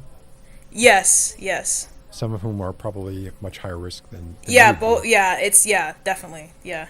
Right. So, I think that's smart. Well, that's another huge thing. Like, so, where did you come from again? Like, before you were in Brooklyn? Where were you? I was in Arizona. Yeah, that's a big change. That's like a big cultural change. You're now at like the urban mecca of the United States. Yeah, it's a right? very big culture shock. There's a lot of weird people here. That's all I'm gonna say. Like a lot of weird people. Taking advantage of I realize it might be kind of difficult now. Oh gosh, yeah, I don't know how I'd feel about like going, but just the culture that's available to people in New York. I don't even know like what the state is of like museums or bars that play music or I don't really know what's going on there right now. But are you taking advantage of any of that, or have you been able to do any of that?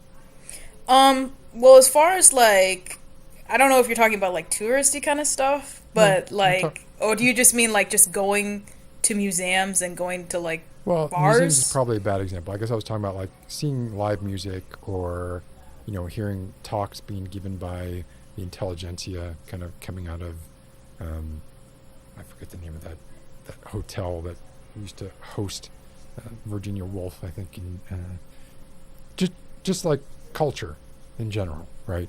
That may not come to Arizona as regularly as it appears in Manhattan.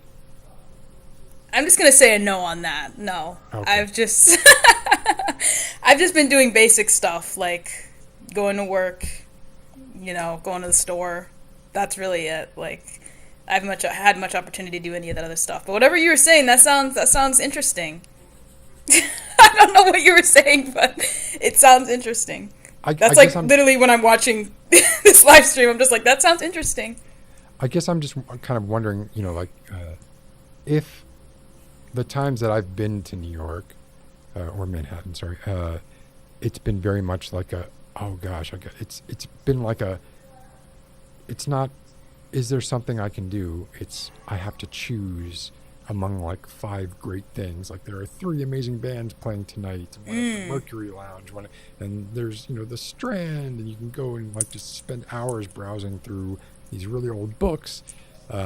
Just all the kinds of stuff that you could do there, that kind of, it's almost like overload. But I just don't know, like now I would feel like maybe even claustrophobic, because of all the COVID stuff. I might just be like, there's all this kind of like closing in on me. I might just want to escape to the comparative, well, it's not suburbs, but it's not as suburb as Manhattan itself, getting back to Brooklyn.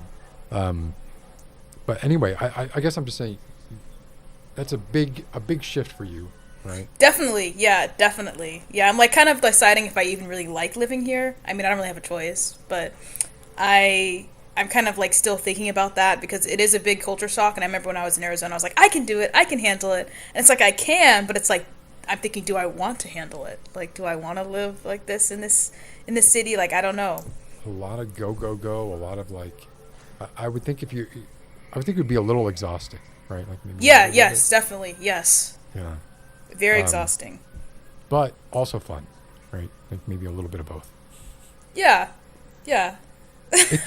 If you want to do, if you're bored, right? It's a Friday night and you're like, I'm bored. There's no excuse there apart from COVID, right? There's no excuse to not have something to do, right? That's true. But not. I mean, I guess I just don't have the connections because I don't know what to, like, I've never been to a concert ever. I don't know what to do or go. I'm still young, so it's like I don't know if I'm even allowed to do that. When you say you've never been to a concert, nope. What does that mean? It means I've never been to a concert like where there's people singing and you're standing in the crowd. You're like, woo! Never happened. Not even like a small live band. How about a small live band at a? No.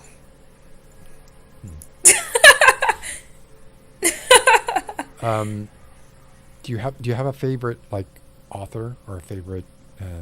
What's like one of your favorite hobbies? I like to write. Okay, well, one, where were you? Uh, I a couple months know, ago? I know. I forgot about it. I forgot about it. But yeah, I should have submitted something for the Well, I think thing. I want to do another one. So if we do another one, would you do it or try to do Maybe. it? Right? I I'll don't want to. try. I understand like committing to it causes anxiety. It would cause anxiety for me to it, but try Yeah, to do it. Right? I Um, will. you might try. I might try. That's the most I Maybe. can get out of you, is you might try. Yeah. Yeah. So you enjoy writing?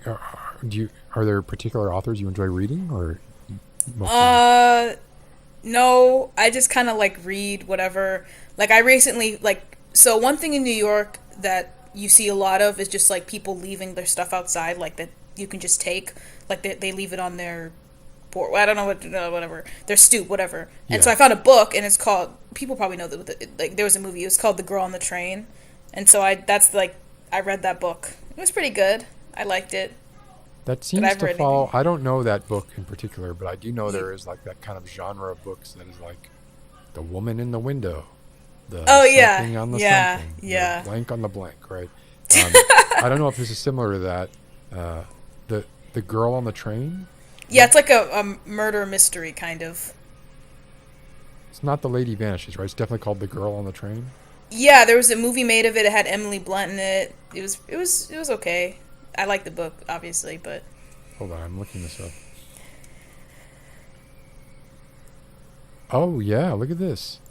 44% Rotten Tomatoes. Hmm.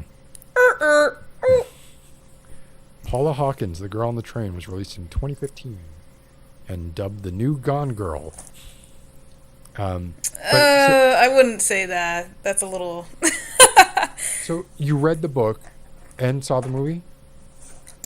I saw the movie first, but it was like years ago, and I didn't remember what happened. And then I read the book, and it basically kind of went along with what the movie. I thought that the movie had like butchered it and like messed it up, but it kind of went the same way that the book does. So So here's what I'm thinking, right? Like let's see. Okay, watch this. TikTok. Sorry. Um, I'm trying to see. Did I read Cats? I'm looking at these comments. Yeah, you look at. Can you entertain people for a moment? She's pretty skinny still. Vet. Uh, this is a lot. Okay, this is a lot to do. Good for you that you're able to. I mean, well, most of the show is like you talking about stuff, and then like sometimes you see people's stuff and say stuff. Well, that's what I believe anyway. But you talking like you always talk about a lot of things that I don't know about, like books, shows. Like when you talk about shows, then I know what you're saying. But like you always talk about so many books, and it makes me want to read more. And like everybody's always saying all this interesting stuff about these books that I don't know anything about. Oh, well, that's awesome though. Like any way that you can get inspired is amazing. Um, okay, I don't look have at a story to this. tell. Look at Q, this. I'm sorry. Wait a second. Wait a Oh, but second. oh wait, no, you're doing whatever. Go ahead. Hold on. Oh, I was gonna say one time, Q, I think you came to one of my live streams on Instagram, and I just wanted to thank you for that. That was really nice, and it was like on Christmas, so that was so cool. I think that's what happened. Damn it. Sorry. Well, what I was trying to do was, I was hoping that I would be able to look up Paula Hawkins' in-store appearances, and she would be like at a bookstore in Manhattan sometime in the next couple of months. Oh, Doesn't seem to be the case. However, oh, I would guess like if you just like Googled in-store appearances by authors, and you could even use that as like a jumping off point to like, well, this book sounds interesting, and this person's going to be, at the bookstore that's 3 blocks from the restaurant where I work. That's the kind of thing I think that you have the ability to do living where you live now. That you should probably take advantage of, at least if you feel comfortable doing it. Right? yeah, I completely understand what you're. Yeah, like there's, you know, after work, I'm like, there's so many things I could do right now. You know, I have access to the train. I can go wherever I want. I can, you know, do a lot of things. And it's like hard for me to really like materialize that and actually do something because usually I'm really tired after work. And then on my days off, like today, I just want to like relax and watch YouTube.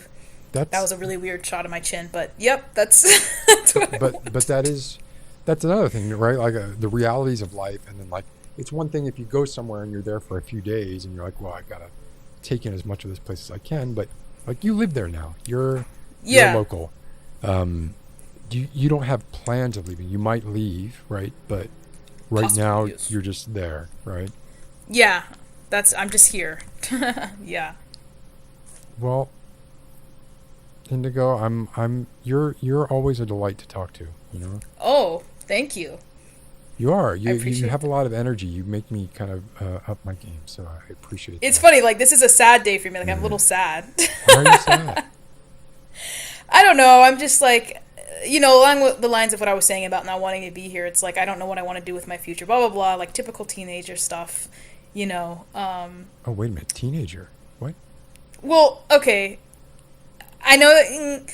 Well, because you said we don't talk ages here, and I don't really Right. care if people know my age. But then also, you don't want me to. I shouldn't say it. So, but I'm like almost. I'm not really a teen anymore, but still feel like a teen. So just guess what that age is. I think I can figure that out. Yeah. Ms. didn't think I was old enough to work. I was like, okay. But yeah, like I'm just kind of like I don't know what I really want to do with my life, and it's like I'm kind of in a situation where I feel like I need to know what I want to do, or I'm not going to be able to help the people around me and myself. But like hearing about like Q's story is like really inspiring. You know, because I'm not like near homeless. You know, I have financial struggles and stuff like that too, but I've never like been near homeless. I know I never will be. And to know, you know, they were able to get a house and all that, like that kind of inspires me. And, you know, it makes me think that, you know, I'll be able to find my footing. It's just like sometimes life can be so depressing. It's like it doesn't feel like you ever will, and everybody around you will, or whatever. I don't know. But that's just been kind of bringing me down today. You speak like an old soul. Like it's very bizarre to me that like someone of the age that I speculate that you are would be having thoughts that it's like, yeah, you're going to have those thoughts 20 years from now too, right? Like, Great. things aren't really going to change. I wouldn't think, right? Maybe they will. Yeah. I don't want to speak for you or anybody else, but for me, like I definitely had that thing where we're sort of like, well, this is something that I'll grow out of. And then I wish, like, well, okay, please. when am I going to grow out of it? There's no more time left for me to grow out of it. But I do think you have like I don't want to lecture you, and I don't think that I know anything about like your particular situation apart from where you live. But I guess I'm just saying like you might not be in New York forever, right? There's a lot of opportunity to kind of explore and kind of maybe find things that inspire you and maybe might be breeders, right? And things that kind of cause you to, breeders as in like you get into something that gets you into something else. It kind of self-propagates, right? Yeah.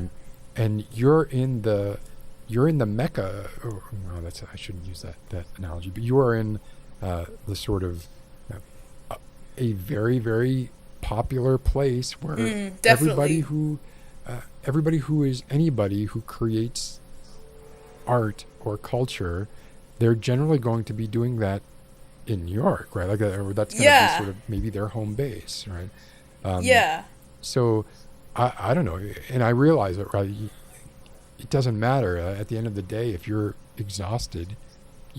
I wouldn't give a fuck. I'd just be like, I don't care who the hell is going to be 3 blocks. I don't care. At this point, I need to get home because I've been like putting on my face to see people, to like have to interact with people for the last 8 hours, and that is emotionally exhausting and physically exhausting. And I just need to get the fuck out of here right now, right? Like that. Yeah. So I totally get that. I guess I'm just saying, maybe that's something you could look into. Like you said, like if you're getting inspired by like you're passing stoops where people are leaving things out, or I know like people will do that with books a lot, right? They'll kind of like maybe take a book, leave a book kind of things. In a lot of cities, not just, New York. But if you're able to be inspired by stuff like that, you might be inspired by like oh, there is this event going on. I don't really know much about it. Maybe I can just kind of look it up and see if it is something that I would be interested in. Like, even if it's not something that you're interested in immediately upon seeing it, right? Yeah. I don't know. I'm just, I guess I'm trying to put myself in your shoes. No, I appreciate that. I really do. It's more like, because, like, on these days that I've only started this job. I haven't had a job in a year since I was furloughed at my other job in Arizona. And so I've only had this job for like 2 weeks. And it's like, I'm already starting to think, is this going to be my life? I have a job for 4 to 5 days a week. And then I have like 2 days off, and I'm like free for those 2 days. And then it's again. And it's like, I feel really miserable. But I think like what you're saying is like maybe finding things that I can do out of my work time is what can be fulfilling. I don't know, but this is gonna have to be my life. So this is everybody's life. But when you hit 65, you can retire, and then you can have those wonderful, energetic years of your late 60s, early 70s to do all the things that you're close. You're getting there. Screw you, by the way. But I definitely feel like I don't have the energy that I had. You know, I don't have anywhere near the energy that I had. I don't want to do things as much as I used to. I don't get inspired anywhere near as easily as I used to. So I'm just thinking of that meme. What's that? Where you're like the old person, and like you're talking about, like, did you remember from you put a picture of it on the... Oh, yes, yeah. Right. Voice Quills made that. That was so funny. Like, I was laughing out loud when I saw that. Oh my gosh.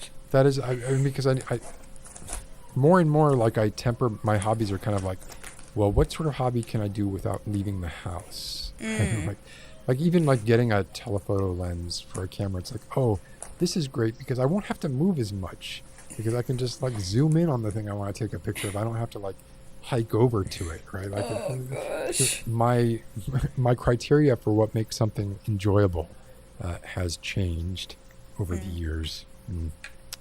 Yeah, life is rough, man. And I've been playing life on easy mode. Like I don't really understand how I've been able to get as far as I have, apart from, you know, the privilege that's embedded in me just by virtue of, you know, my gender and race. So it's been pretty easy for me, and yet it still has not been easy. So I can't even, you know, I can't imagine if it wasn't easy, would I be strong enough to kind of withstand it? I don't know. That's literally how I feel, like, because I know that I'm in a situation that not everybody's in. Like, I know that a lot of people are better off than me, but then also, then again, I know that there's a lot of people who are way worse than me, and it's like, to me, my problems feel huge and awful and bad, but then there's people who are worse off than me, and their problems feel just as huge and just as big and bad as mine, you know? So it's like a really weird paradox kind of going on in my mind. It's like, yeah, my problems are awful, but then also, but they're not bad compared to these people. It's all relative. Here's what I suggest you do. Take 3 Tupperware containers, put hot water in one, then cold water in the other, and then lukewarm water in the middle one. Put your your right hand in the hot water and your left hand in the cold water for 2 minutes, and then take both your hands and put them in the lukewarm water. And notice how your hand that was in the hot water thinks the lukewarm water is cold, and your hand that was in the cold water thinks the lukewarm water is hot. And that there is a way to bring this all full circle. It's a lesson in relative. It's relative, right? It's all like, what is difficult for you? You know, what is difficult for a person, right? It doesn't matter that there is. I mean, this is actually like, it seems like this is often like a thing that is used by business owners. The elite will often say things like, oh, well, you know, you could have it so much worse, right? And you should be thankful. And when I was in game design, this got thrown in my face all the time. It was like, you're lucky. There's so many people who want to make games. You're lucky that you get to come in and do this 60 to 80 hours a week. So, like, it's just like, I don't know, man. Everybody and the situation that they find themselves in can be overwhelmed by what is huge to them, and that's really all that matters. Is this huge to you? Then it's huge. Nobody can, like, from outside who is not in your shoes can say, hey, well, I have bigger problems than you, so you shouldn't be unhappy. if you are running into something that's making you unhappy, it's legitimate by virtue of the fact that it makes you unhappy. So I don't know. I guess I would not play down your problems, right? Like you feel like the world is coming down on you in certain ways. Yeah, it's probably helpful to be like, well, things could be worse, but not in a way that sort of minimizes your own struggles, right? That's very true. Yeah, I do that too much. Like I compare myself to other people's situations too much, and I know it's wrong, but I still do it. And it's like, hearing words like that, it reminds me that like my problems are big to me and they're important. As much as I wish they didn't exist, but yeah, they're there. Well, and we all have problems. I guess all I would say is like be patient, right? Like I couldn't possibly have guessed the path that my life took, right? Couldn't have. And when I was between the ages of 20 and 26, I was either living, at friends' apartments. So that was like the ages where I was living on the commune. I was a musician, like, trying to get, $100 or $200 when I could land a gig, right? And I didn't see a real future. Like it was very hard for me to be like, well, where am I going? Like what is happening here? And again, I got to play on easy mode a little bit, right? So the world is changing, and I can't speak to what your situation is going to be, but I can say that like just by virtue of being living where you live, you probably have a lot of opportunity that maybe is not afforded to other people. And I'm not saying that you should be grateful for that. I'm just saying that, with time, these opportunities may present themselves to you, just by virtue of where you are and being intelligent, which you clearly are. Like, and you don't need me or anybody else to tell you that, but it's clear, like in just talking to you, that like you're on it, right? So, just kind of having that and being where you are and kind of being the kind of person you are, I think, 5 years from now, who knows what you'll be running, right? Well, I really appreciate that. Thank you. I was going to make a joke, but now I don't want to because you're being really nice. No, go ahead. Call me on. I was going to say, like, because you were talking about, like, when you were young, and I was like, wow, that's how it was like in the early 1900s? Wow. I mean, really, you can just say 1900s, and it's bad enough, right? The fact that the majority of my young adulthood took place in the previous century is bad enough. So, oh my gosh! But I appreciate you pointing that out. Of course, yeah. Fourth time. That's great. That's fine. I thought you were going to say 5 years. Oh, that's a shame that you'll be dead. Like that's you won't get to see what I do. Yeah, this is why I want to stick around to see what everybody becomes. All right. Well, I don't know why you. First of all, it still does say loser. Look at this. I didn't put this. It's an ode to like when I last came on. I called myself loser, so that's what it's an ode to. But did you write this? Yeah. Okay, so it lets you put your own name in. I didn't even know that. Yeah. I don't know how that works. So I was like, I would never do that and have you know about it. Yeah, he totally didn't do it, guys. It totally wasn't him, guys. It wasn't him. You've lifted my spirits, Indigo. I appreciate it. Oh, yay. So thank you for that. 'Cause I was feeling a little... You and Q both. Like talking to people. Actually, I haven't done this in a while. We've done quite a bit of, reading stories, but there hasn't been so much conversation. So maybe that's something I need to just kind of bring back, or just be a little more... What am I looking at? I got a tattoo just like you. It's definitely real. It looks Sharpie-ish, I gotta say. Well, that's what I asked for. That's what I requested from the tattoo artist. Make it look like I wrote with a Sharpie in about... Yeah. I don't even know what it says. It says beyond... It says BDD. Beyond the double doors. I don't know. Yeah, well, I just came on here to make myself laugh, and I just like I've lifted your spirits, my spirits are lifted too. So I hope I've made a couple of you guys laugh in the comments, because that's what I always love to do. I'm sure that you did. You're the only person I know who like aggressively. Well, no, actually, there's a couple of people who aggressively use super chats, like to upset me somehow. So one last thing, are you still live streaming? Or you still have a channel where you're doing that kind of stuff? Yeah, I do. I haven't done it in a while, but I do. I always think about doing it. But yeah, But what would people writing look with for? ink. Okay, writing with ink. Okay. Yeah. That's Yeah. INC, ink. Yes. Yeah. So Which is my initials, but also ink. Like, yeah, don't be saying that. Don't. oh. Now everyone knows your name is Indigo, and that your middle name begins with an N, and that your last name begins with a C. And Oh well, you can come and find me. Honestly, take me on a my trip. attitude too. Is just like I don't really. I mean, I realize doxing can have horrible consequences, but I just sort of, I just don't. Oh care yeah, that that's much. true. But I'm not even popular enough for that to happen. If you are though, You have so no I would idea. be careful. Like I said, like 5 years from now, you have no idea. Like this could be, right now, this could be what you're doing right now could be the thing you regret. Like 5 years from now, you'd be like, oh, that time I went on and I said my initials and my first name, and people were able to figure things out. And I said Well, all I'll be the better bad off stuff. if I'm popular enough to be worried about it. Honestly, I want that. So, oh well. All right, INC well, guys. I hope you get it. All right, thanks for chatting. You know, like I said, you have to cheer me up, so I appreciate Of that. course. Because Of that's why course. other people exist, to cheer me up. That is. Yes, that is why I'm here.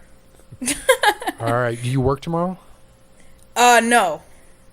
So today was your day off, and then tomorrow is another day off? Yeah, like I have Tuesdays, Wednesdays, and Thursdays off. Soon I won't have Thursdays off, but yeah. Okay, well, I hope you enjoy. I hope you maybe go into the city and maybe, I don't know, walk around, you know, kind of just absorb that feeling. Maybe hear like the Seinfeld soundtrack in the back of your head, or the Friends soundtrack Oh. or some shit. I don't know what it would be at this point. Whatever. I hope you have a good day off tomorrow. Thank you. I will. All right, take care, Indigo. Thank you. Bye. Bye. That was nice. Talking to Q is always nice. And whoa, what just happened there? Okay, I hit something, and wait, let's come back here. How do we? Oh boy, there we go. Oh, look at that. Oh, okay. It's just this is my webcam. Oh, you can see my trash there. Don't want to do that. Okay, this is what I need to be using for switching, not that other thing. Anyway, that was lovely. Q's tattoo was amazing. Indigo's tattoo was not as good, but, you know, nice effort. Let's see if anybody else wants to call in to chat. Yeah, that was a bust. Paula Hawking. Unfortunately, Paula Hawkins, like her next in-person event is in Kansas. So that was totally off the mark. But man, what a cool it would have been if Paula Hawkins was appearing in Manhattan next month at, you know, the Wobbly Spine, a bookstore right off Bleecker Street.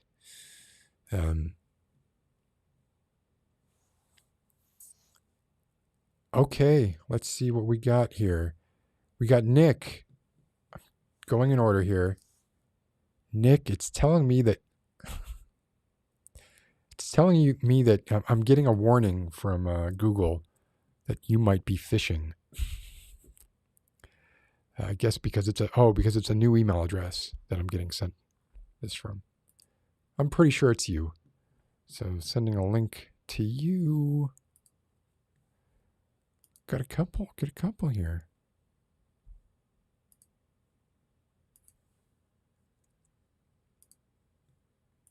Let's see. Just send these.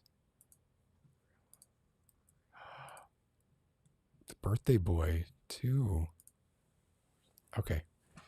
So now it's just like, speaking of phishing, it is kind of like phishing. You send these links out into the universe, and then you see who calls.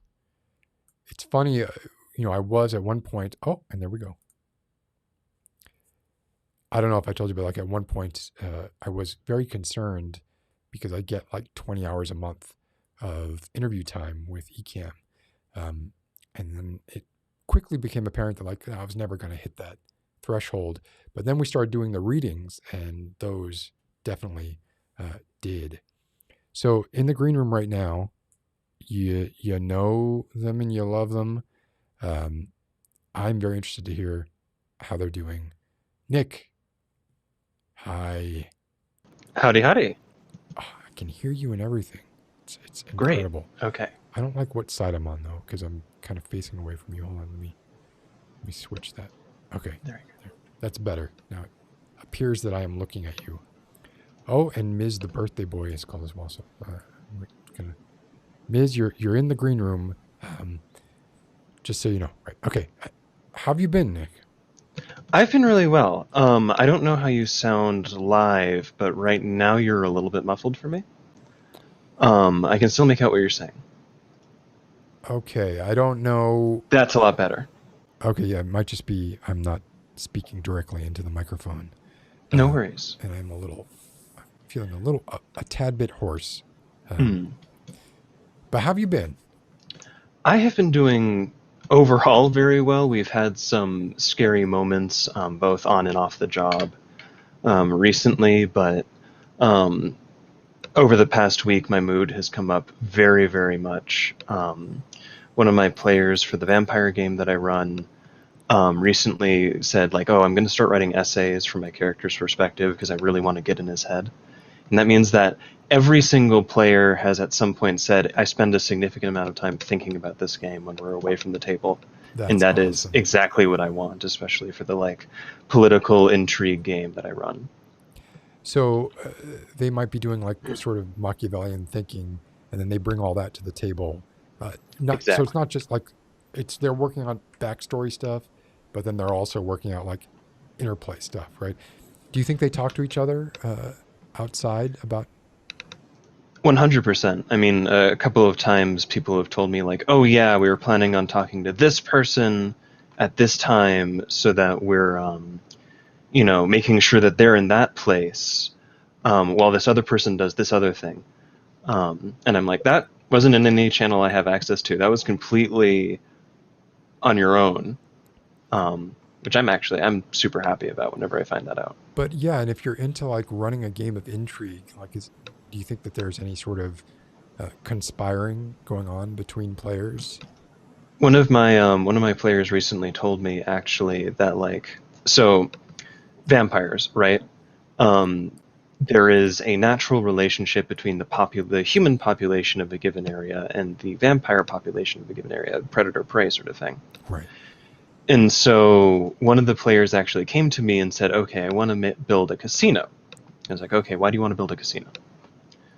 Because that can totally happen, but if it's not going to be relevant, I'm not going to spend time on it. Right.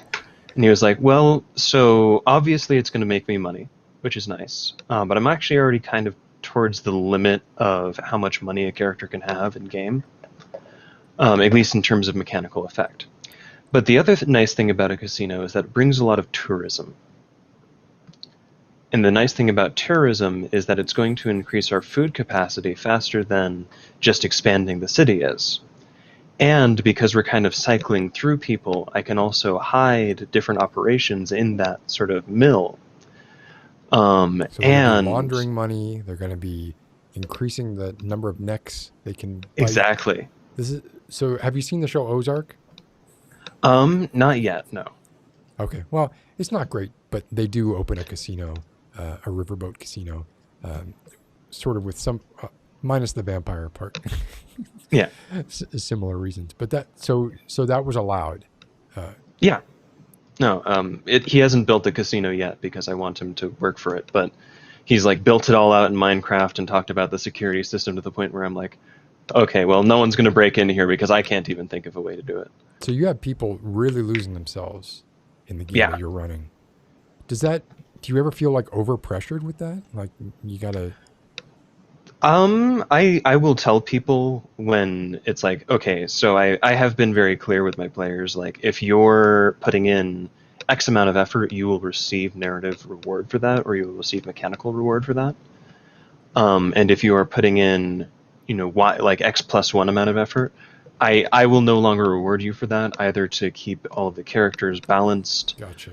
or just because not because I don't want you putting in that amount of effort, but just because there's nothing I can do at that point. Yeah, and not everybody has the same amount of time that they could dedicate. Like even if they'd want to, Yeah. right? Maybe they might have other limitations.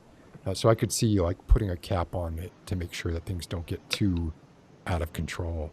But I think how long have you been running games? Because it sounds like you've got it down to a science, really.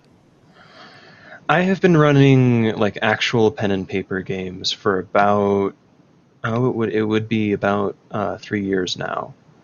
And before that, I was running my own system that was like very not pen and paper, but it had dice rolling occasionally for about 2 years. So maybe a total of 5 or 6. Wow. So you're an old hand at it. Yeah. And I have the benefit of many failures behind me. well, fail quickly, try again, fail better, right? Exactly. So how's the job been? You said you had like many out of job emergencies or unpleasant situations and some on job unpleasant situations. Is there any of those that you can talk about or wanted to talk about? Yeah.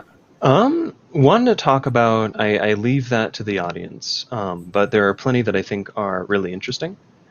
One example of that being that we had a deaf patient recently who showed up and she was 90% of the way through a bottle of schnapps and lying on the floor covered in her own vomit.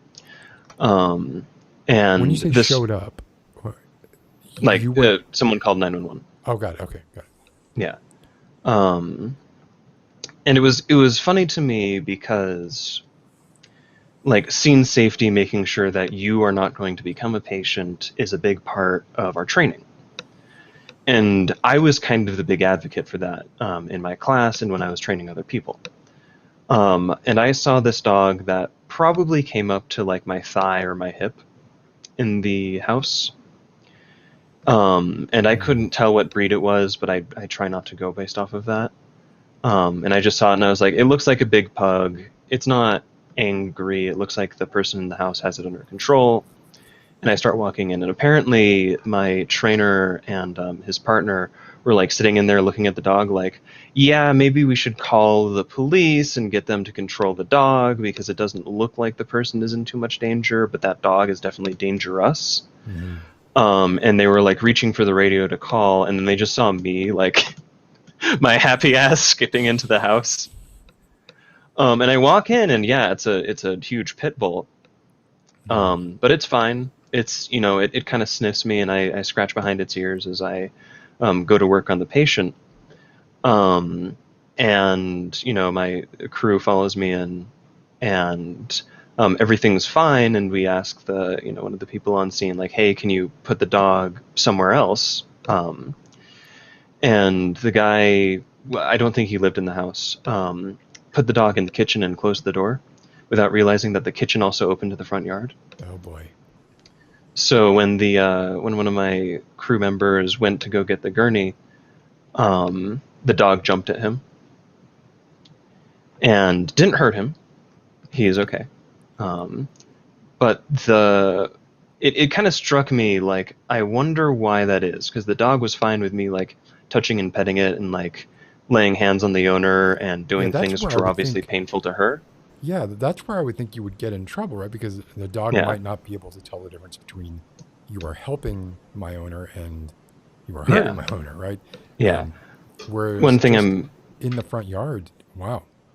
Yeah, and one of the things that actually really confused me about this is that, so she's vomiting and she's clearly not able to get on her own feet.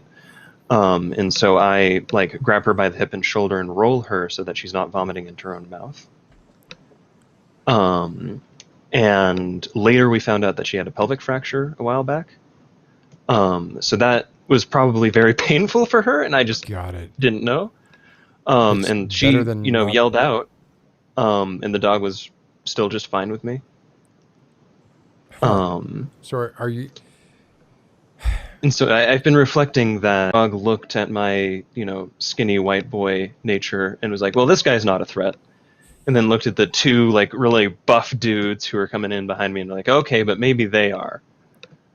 And this is what I actually think happened. It's just the energy you bring into the house. That, like, if you look at the dog and you scratch it behind the ears and you're just kind of like, hey, I'm here to help. What do you need? Yeah. The dog's going to recognize that because they're kind of trained to recognize that. Right. Although also, and the reason that I mentioned the patient being deaf, I spoke a little bit of sign language to the person on scene and to the person, the actual patient. And I wonder if the dog saw that and was like, well, he's one of us, so he's fine. That is fascinating. But your coworker is okay. Yeah, no, 100% fine. No tooth marks, no blood drawn, no anything like that. Were there any adverse consequences for the dog? No. We don't carry guns, we don't carry tasers, and I would be upset with this person if he used either of those were he carrying them. Right. I was more like thinking pit bulls are often kept but not legal in a lot of counties. Yeah. And if they're discovered, they're removed. We don't. It's complicated because police work with us, but I think it is accurate to say that we do not work with police. And so I don't think that dog is going anywhere anytime soon. And I really hope that no one called it in. Me too. Yeah. So the patient was okay though. Patient was perfectly fine. By the time that she was at the hospital, she wasn't sober, but she was doing significantly better. We have a medication for nausea that works 90% of the time, 100% of the time. 90% of the time it works 100% of the time. Exactly. And so, we got an IV, we gave that, and she wasn't happy, but she was thankful. That's awesome to hear, Nick, and I appreciate that. Yeah. I was wondering if you would mind if we brought, because we have a special guest who it is their birthday today. Oh, the birthday boy. And I wanted to bring them on. Bring them on. As well as someone else who I don't know that we've ever spoken or not, but I want to see if we can turn this into a panel little party. Yeah.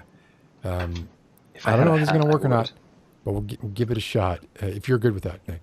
Go ahead. Okay. Here we I had go. a Batman hat. So bringing in Ms. Ms., can you say something so I can be sure that I can hear you? Nope, can't hear you. Something? Oh, wait.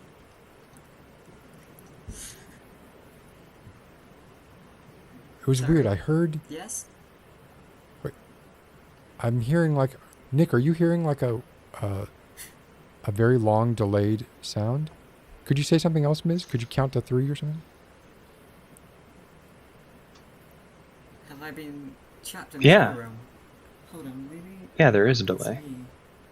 There's like a... Yeah, there's a bizarre delay, Okay. Ms. I'm not sure. Les Mis. I just said delay, Ms. That's fucking funny. Appreciate Could it. you try calling right back in, Ms.? And we'll see if that fixes it. Wait. Is that better? No. Wait. Hold on. This is so weird. I've never experienced that before. Oh, it's okay. I'm gonna bring in Meza. Well, you can talk. Meza. Hi, Maisa. Maiza. But you can call me May. Yeah, you can call me May. It's better. There's also a delay with you, but it's very small. Are you getting that too, Nick? Do you see that? Yeah. But it's minor. Yeah, because I'm far away in a land with very, very bad internet called Brazil. Oh my gosh. No, it's a joke. Okay, hold on. It's Let me bring just in bad Ms. internet. and see if this helps with Mrs.'s connection. Maybe that's what we need. We need also a connection to Brazil in order for Mrs.'s connection to work properly. Oh my gosh, look at that. Okay, It's just sorry, Brady does that Bunch does. work? There we go. Ms., can you talk? I take it doesn't work then. It's perfect now. Oh, yay. You It are was not Brazil. delayed Thank at you. all. Thank you, Mesa, Brazil. can you say something? Oh, No? I can reload and try to come back again. Yeah, maybe try that too, because I don't know what Ms. did, but now it's perfect, Ms. Ms., happy birthday. Thank you. Yay. How are you doing? I'm surprisingly not as existential as I thought I'd be. Not as... Existential. Oh, is this, without giving too much away, is this an age that is like a milestone, an important milestone for people when thinking about that kind of stuff? Without giving too much away, it's legal drinking age in the US. Okay, so that is So- significant, right? Yeah, yeah. Yeah. Hold on, let me bring in May. May. Hello. Better Yeah. now? No? There's about a 3-second delay, but I think we can live with it. We can make it work. I think it's okay. I think we can make it work. Yeah. So Ms. is of legal drinking age now. So you'll be able to try your first ever drink of alcohol, right? No. Not even remotely. Oh, look at what Nick has for you. Oh, cheers, Nick. I like what it did, that it kind of Brady Bunched us. This is a good... Although, wait, let me see here if I can switch. Oh, look at that. I can even switch spots. I want the lower spot. So, Ms., I like your horns, Thank you. and I like your necklace. Thank you. I think I'm not sure if I know what your tattoo says that is on your collarbone. It says all men are cremated equal. Oh, that is fucking brilliant. Because it's funny pan. I love that. Where can I ask where you got that from, or is that something you came from your I head? don't know. I think I saw it on like a pin, like an enamel pin. That's totally something I would have on like a needle point above the door of my house. May, should we call you May or Mesa? May? You can call me May, it's better, because my name is Maisa, so Maisa. no one reads it right anywhere in the apologize. English-speaking world. No, don't worry. where in Brazil are you? São Paulo. Oh, wow. I'm from Rio de Janeiro, but I live in São Paulo. It's funny because I know I should say Rio de Janeiro, but because I'm speaking English, I speak with this crazy, horrible gringo accent. Rio de Janeiro. It's Rio de ridiculous. So, yeah, I thought it But, was like... yeah. So you're saying São Paulo, but it should be like Sao Paulo or something, right? That's São Paulo. São Paulo. Yeah, so my knowledge of Sao Paulo is that it is, one, huge, and two, has some areas that are extremely, extremely dangerous. Right. Like everywhere in the world. Yeah. I think what Right, for me, what it was is I when I was growing up, there was a band called Sepultura, and they're from Sao Paulo. Okay, yeah. And I know.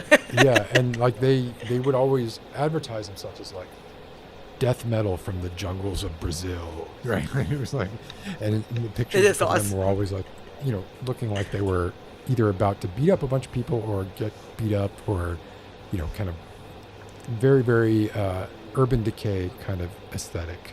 Yeah, that's pretty much... Go ahead. they're awesome. Oh, so you're familiar with Sepultura? Yeah, I am, but I don't actually like them very much. I'm more into pop punk, at least in Brazilian music, no one is going to know this here, but Supla, it's cool stuff from the 80s. Ratos de Porão, Gangrena Gasosa. They make a mix of punk rock and Brazilian African religions, which is awesome. So I can put the name in the comments somewhere. If you look for them, they're great. Gangrena Gasosa. And this kind of stuff, it's kind of weird because I'm also old, but I love it. I love that I'm 40. Uh, I love that I'm 40. People go like, "Are you 40?" And I'm like, "Yeah." 40 years old. Come on, look at me. People think I'm on my 20s. I'm the manic pixie dream girl of my own life, you know. People think I'm on my 20s. And I go like, "No, I have an 18-year-old child. They are of age. They are drinking right now and singing Hamilton. So please, So please the drinking age in respect Brazil me." is 18. Is that, 18, yeah. and that's a national drinking age? Is that Yeah. across the board? And we start drinking at 15, like very hidden from our parents. Or if you're me, you get the caipirinha your father is drinking at 6.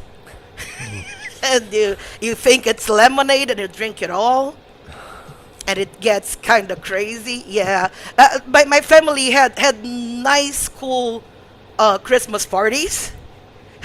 I wouldn't would- invite any of you to them. I would think that, they would be a lot of fun, right? No, it's filled with resentment and alcohol, which is like a good Christmas for everybody. That's a great mix, resentment and alcohol. There Right? should be a drink called resentment and alcohol. Yeah, I think this should be the name of my life. You know, like the movie of my life should be. Resentment. Actually, no. Caffeine needs to go there in somewhere. You know, but yes, resentment, alcohol, and caffeine. That's it. That's what I live on. Try new resentment flavored Four Loko. Oh my God, I want that. So, Ms., you're of legal drinking age, but you have partaken before. I think that's what we were hearing. My kid, sorry, Miss. Yes. Oh, so Sorry. May, do No, you know Ms. and Nick? Or, I don't know how. No, I just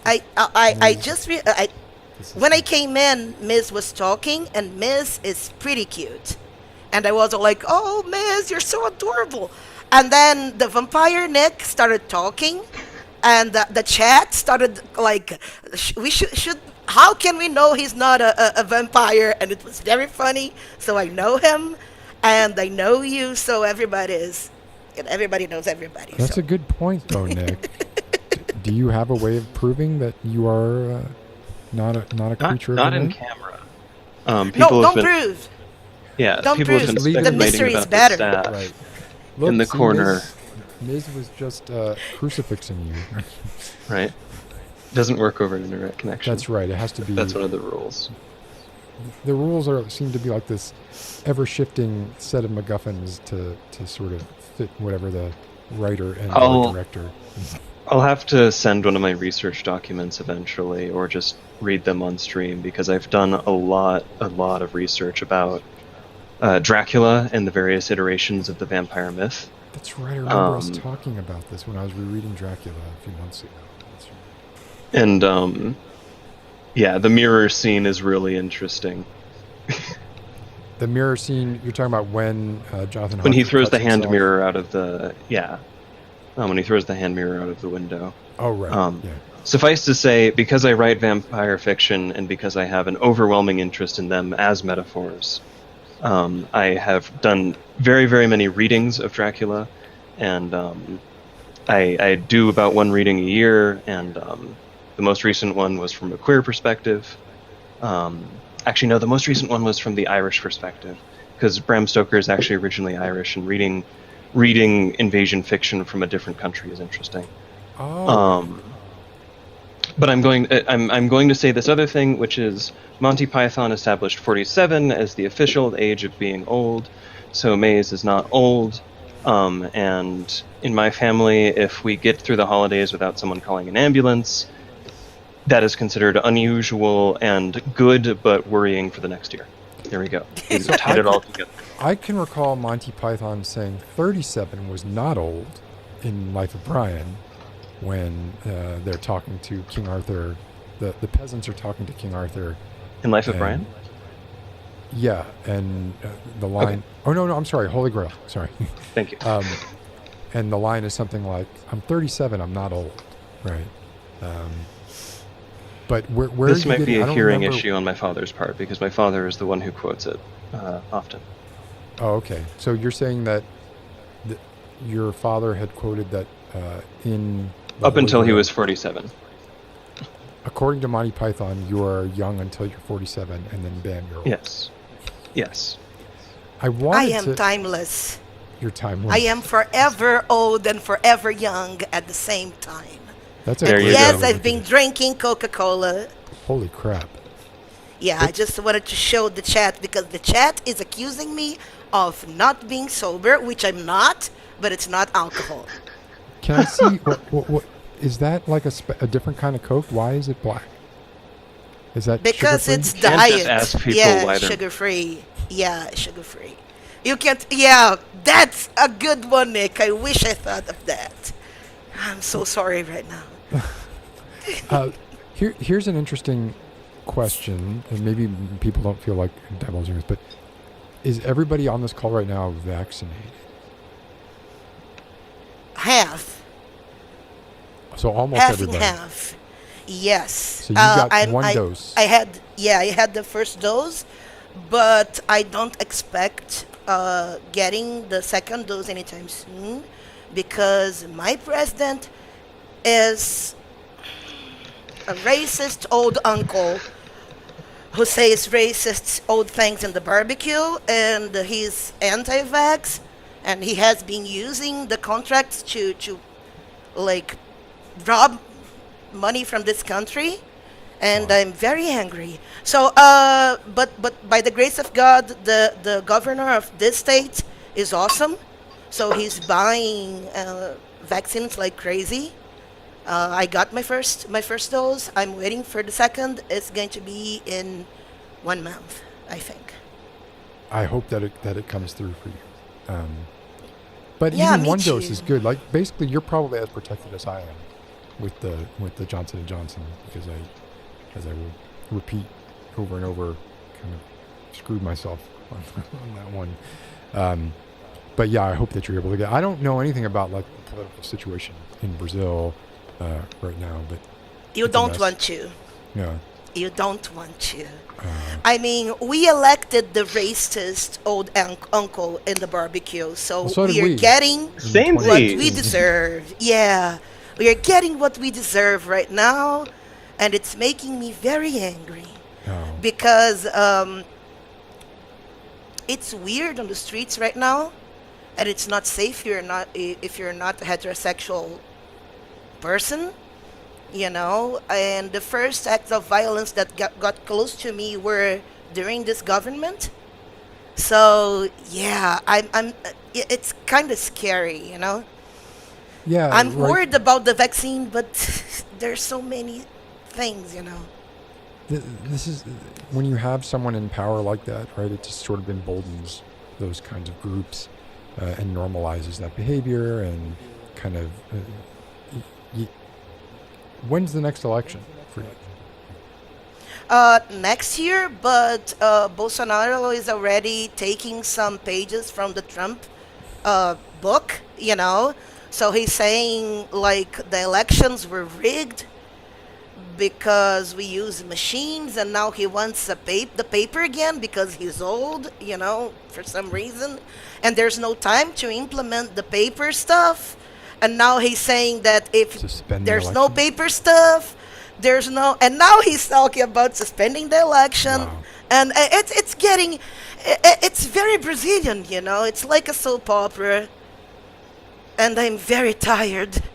Are I'm you familiar very with- tired. Are you familiar with the Spanish soap opera Marimar? Yes, yes. It was like, oh, when I was young. Okay, we consume a lot of the Latin soap operas. So Marimar, Maria del Barrio, everything. La Dos Mujeres en un Usurpadora. Camino? Is that? Oh my God. My favorite was La Usurpadora I don't know. because it's a twin sister situation. One is bad, one is good, and this is the best trope ever. so much. So I love it. Yeah, there's so much room there for mischief and craziness. Yeah. Can I real quick? So it is Mrs.'s birthday. So I'm curious. First of all, Ms., how has your day been? Pretty average, really. I didn't do anything. Do you, Too special. do you usually not sort of? Do you kind of treat your birthday as if it's just like a regular day? You don't really want. Do you not want the attention? Is that? I don't want to give you unwanted attention. Yeah, no, that's fine. I mean, I guess I just kind of, I'm never sort of in one place, because I move around a lot, and obviously this is now my second birthday in Ukraine, so it's just a case of, I'm never, if I had, if I had friends, but if I had like more kind of local friends or stuff like that, I'd probably, make an effort, but if it's just me, then I just don't really bother. So you've been there for you've been in the Ukraine now for this is your second birthday, you said, right? Mm. Do you have Yeah. a timeline of how long you're going to be there? Not at all.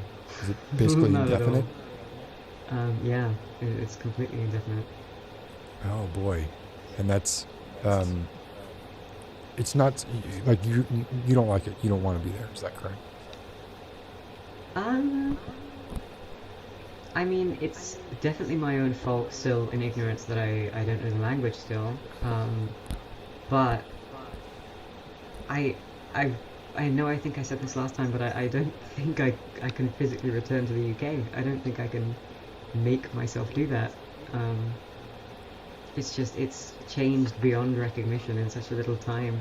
And obviously it's such a privileged mindset to be able to look out into all the stuff that's happened in the UK and sit far away from it and go, oh, I'm not going near you ever again. But like just the attitudes in people, apparently it's just like super hostile to things that have been normalized in terms of like government inability and stuff. It's just I don't want to be a part of that anymore. So between it's Bolsonaro, is that correct, May? Yeah, Bolsonaro. Yes. Bolsonaro and Boris Johnson and Donald Trump. If we could get them all on a boat somewhere and Soul sink it. trap. Is it? Oh no, I want them alive and arrested, and I want them to feel how it is. Yeah. Especially in Brazil, when you have horrible, Yeah, so yeah, I want him arrested. And there needs all to be his some suffering family. going on, right? It can't just Yes. be a quick and painless death. Nope.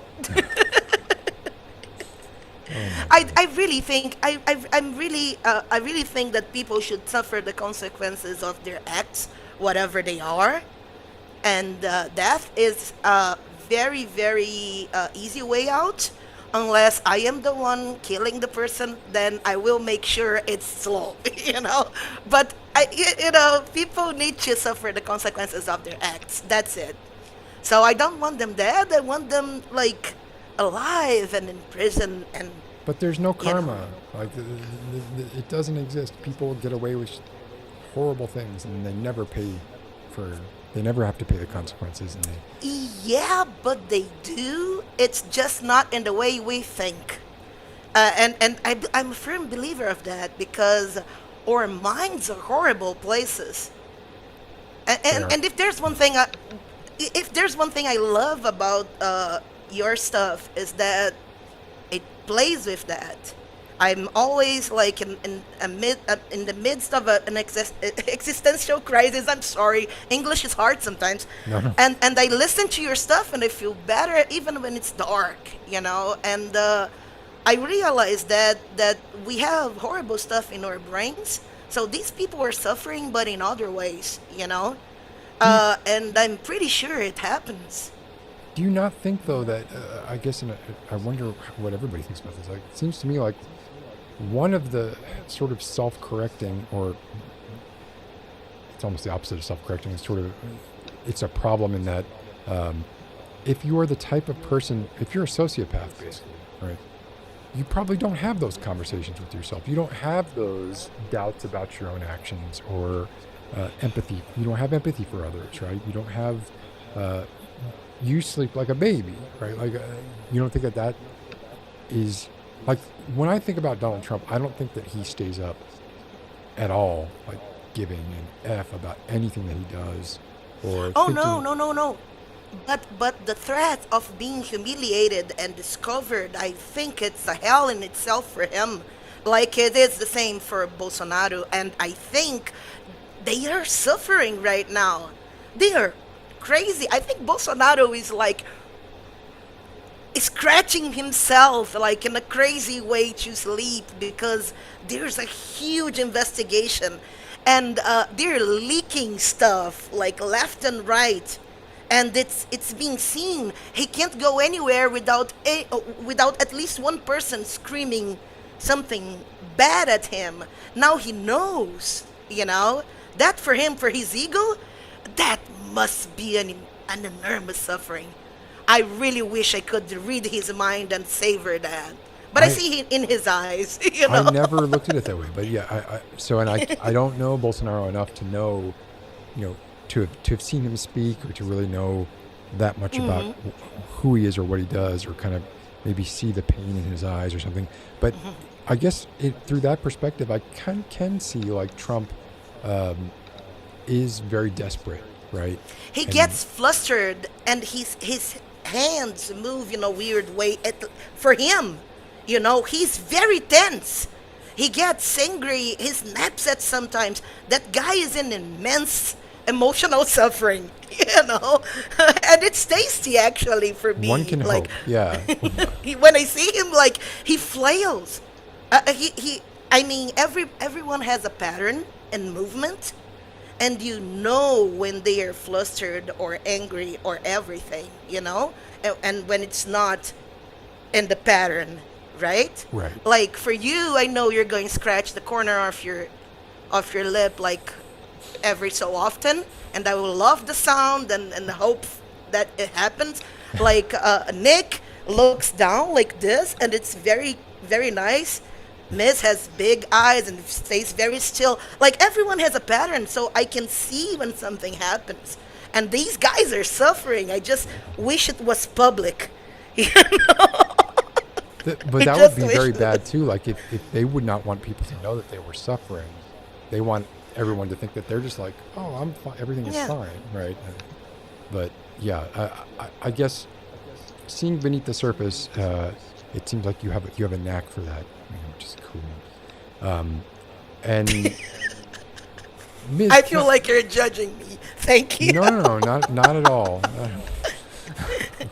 Yes, Miss, please. He's adorable. Oh, Ms. I'm sorry. I don't know the pronounce. It's he? Yes, you are adorable. You're adorable boy. Thank you. I do have a question, Ms., about one of the necklaces that you're wearing.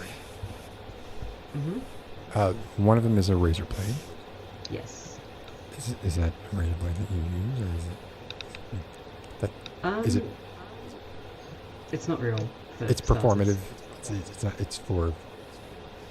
Yeah. I bought it when I was like 12 or 13, and I just haven't taken it off. There's no Okay. kind of real significance to it. So you're not cutting up lines with it or anything. No. Okay, that's good. So what's the political situation like for you, Ms., in the Ukraine? Is it crap as well? Again, not to. I feel like I'm very ignorant still in everything to do with Ukraine, which is it's my own fault. I really need to get my foot out my ass.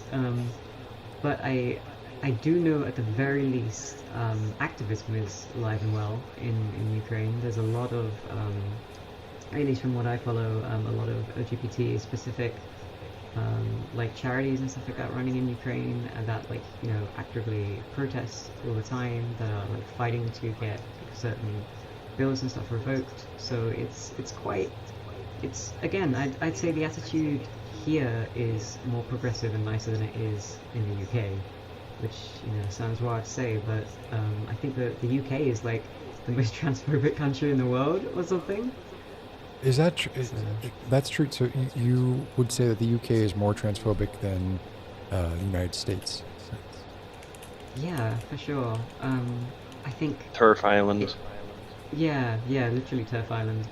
Somebody made, I'll have to find it. Somebody made like a map of turf engagements on Twitter, so from like turf accounts and stuff like that, and it was like mostly just the UK, like with dots around the US, but it was just like the entirety of the UK was lit up.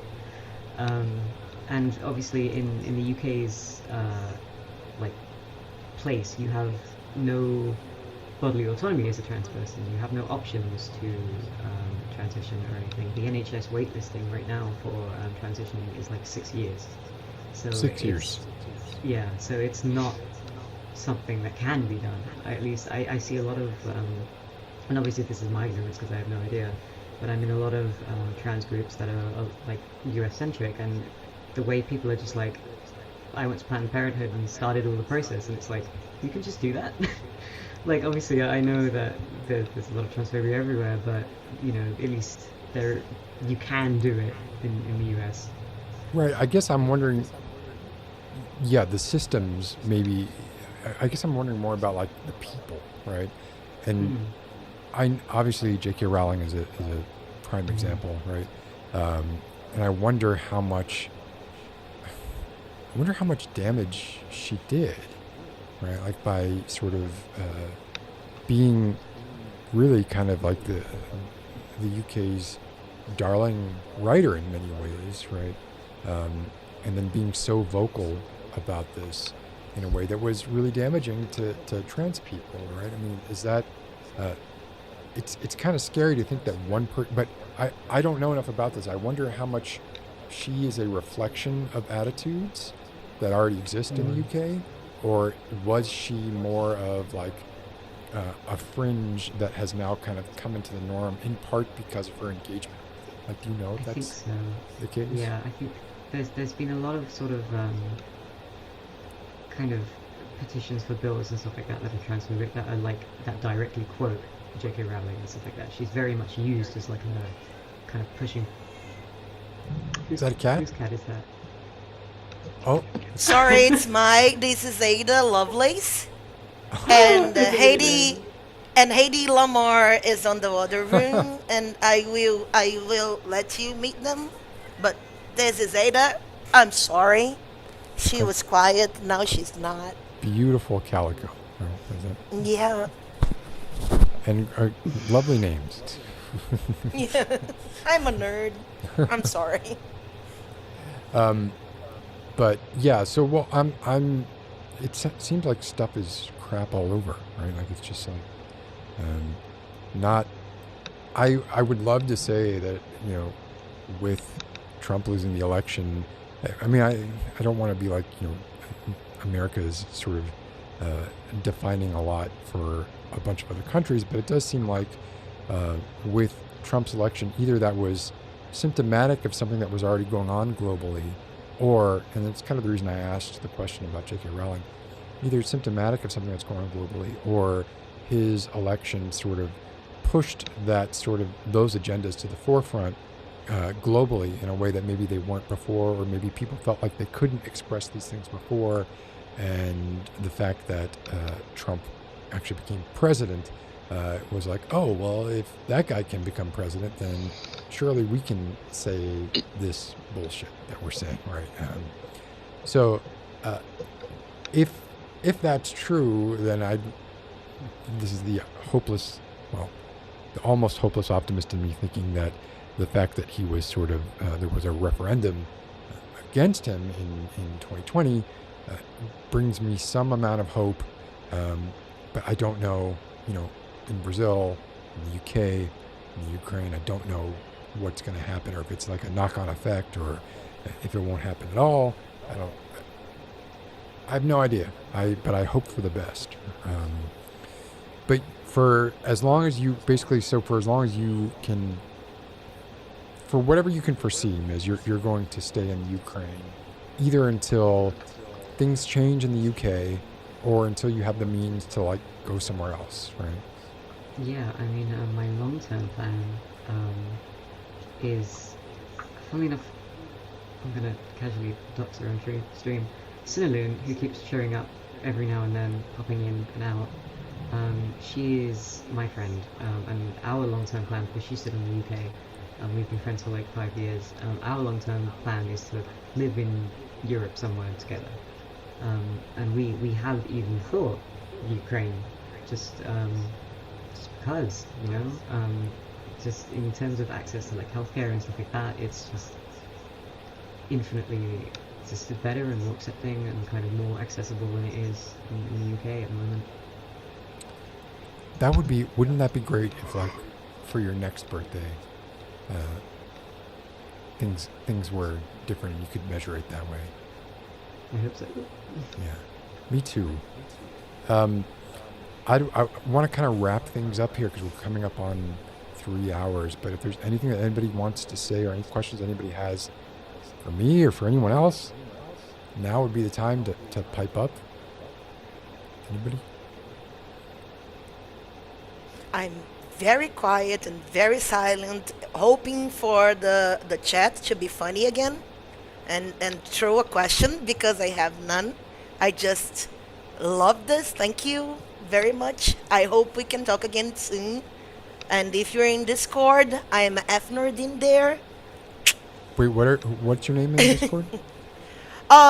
I have no idea how to say it, but Nordin, like the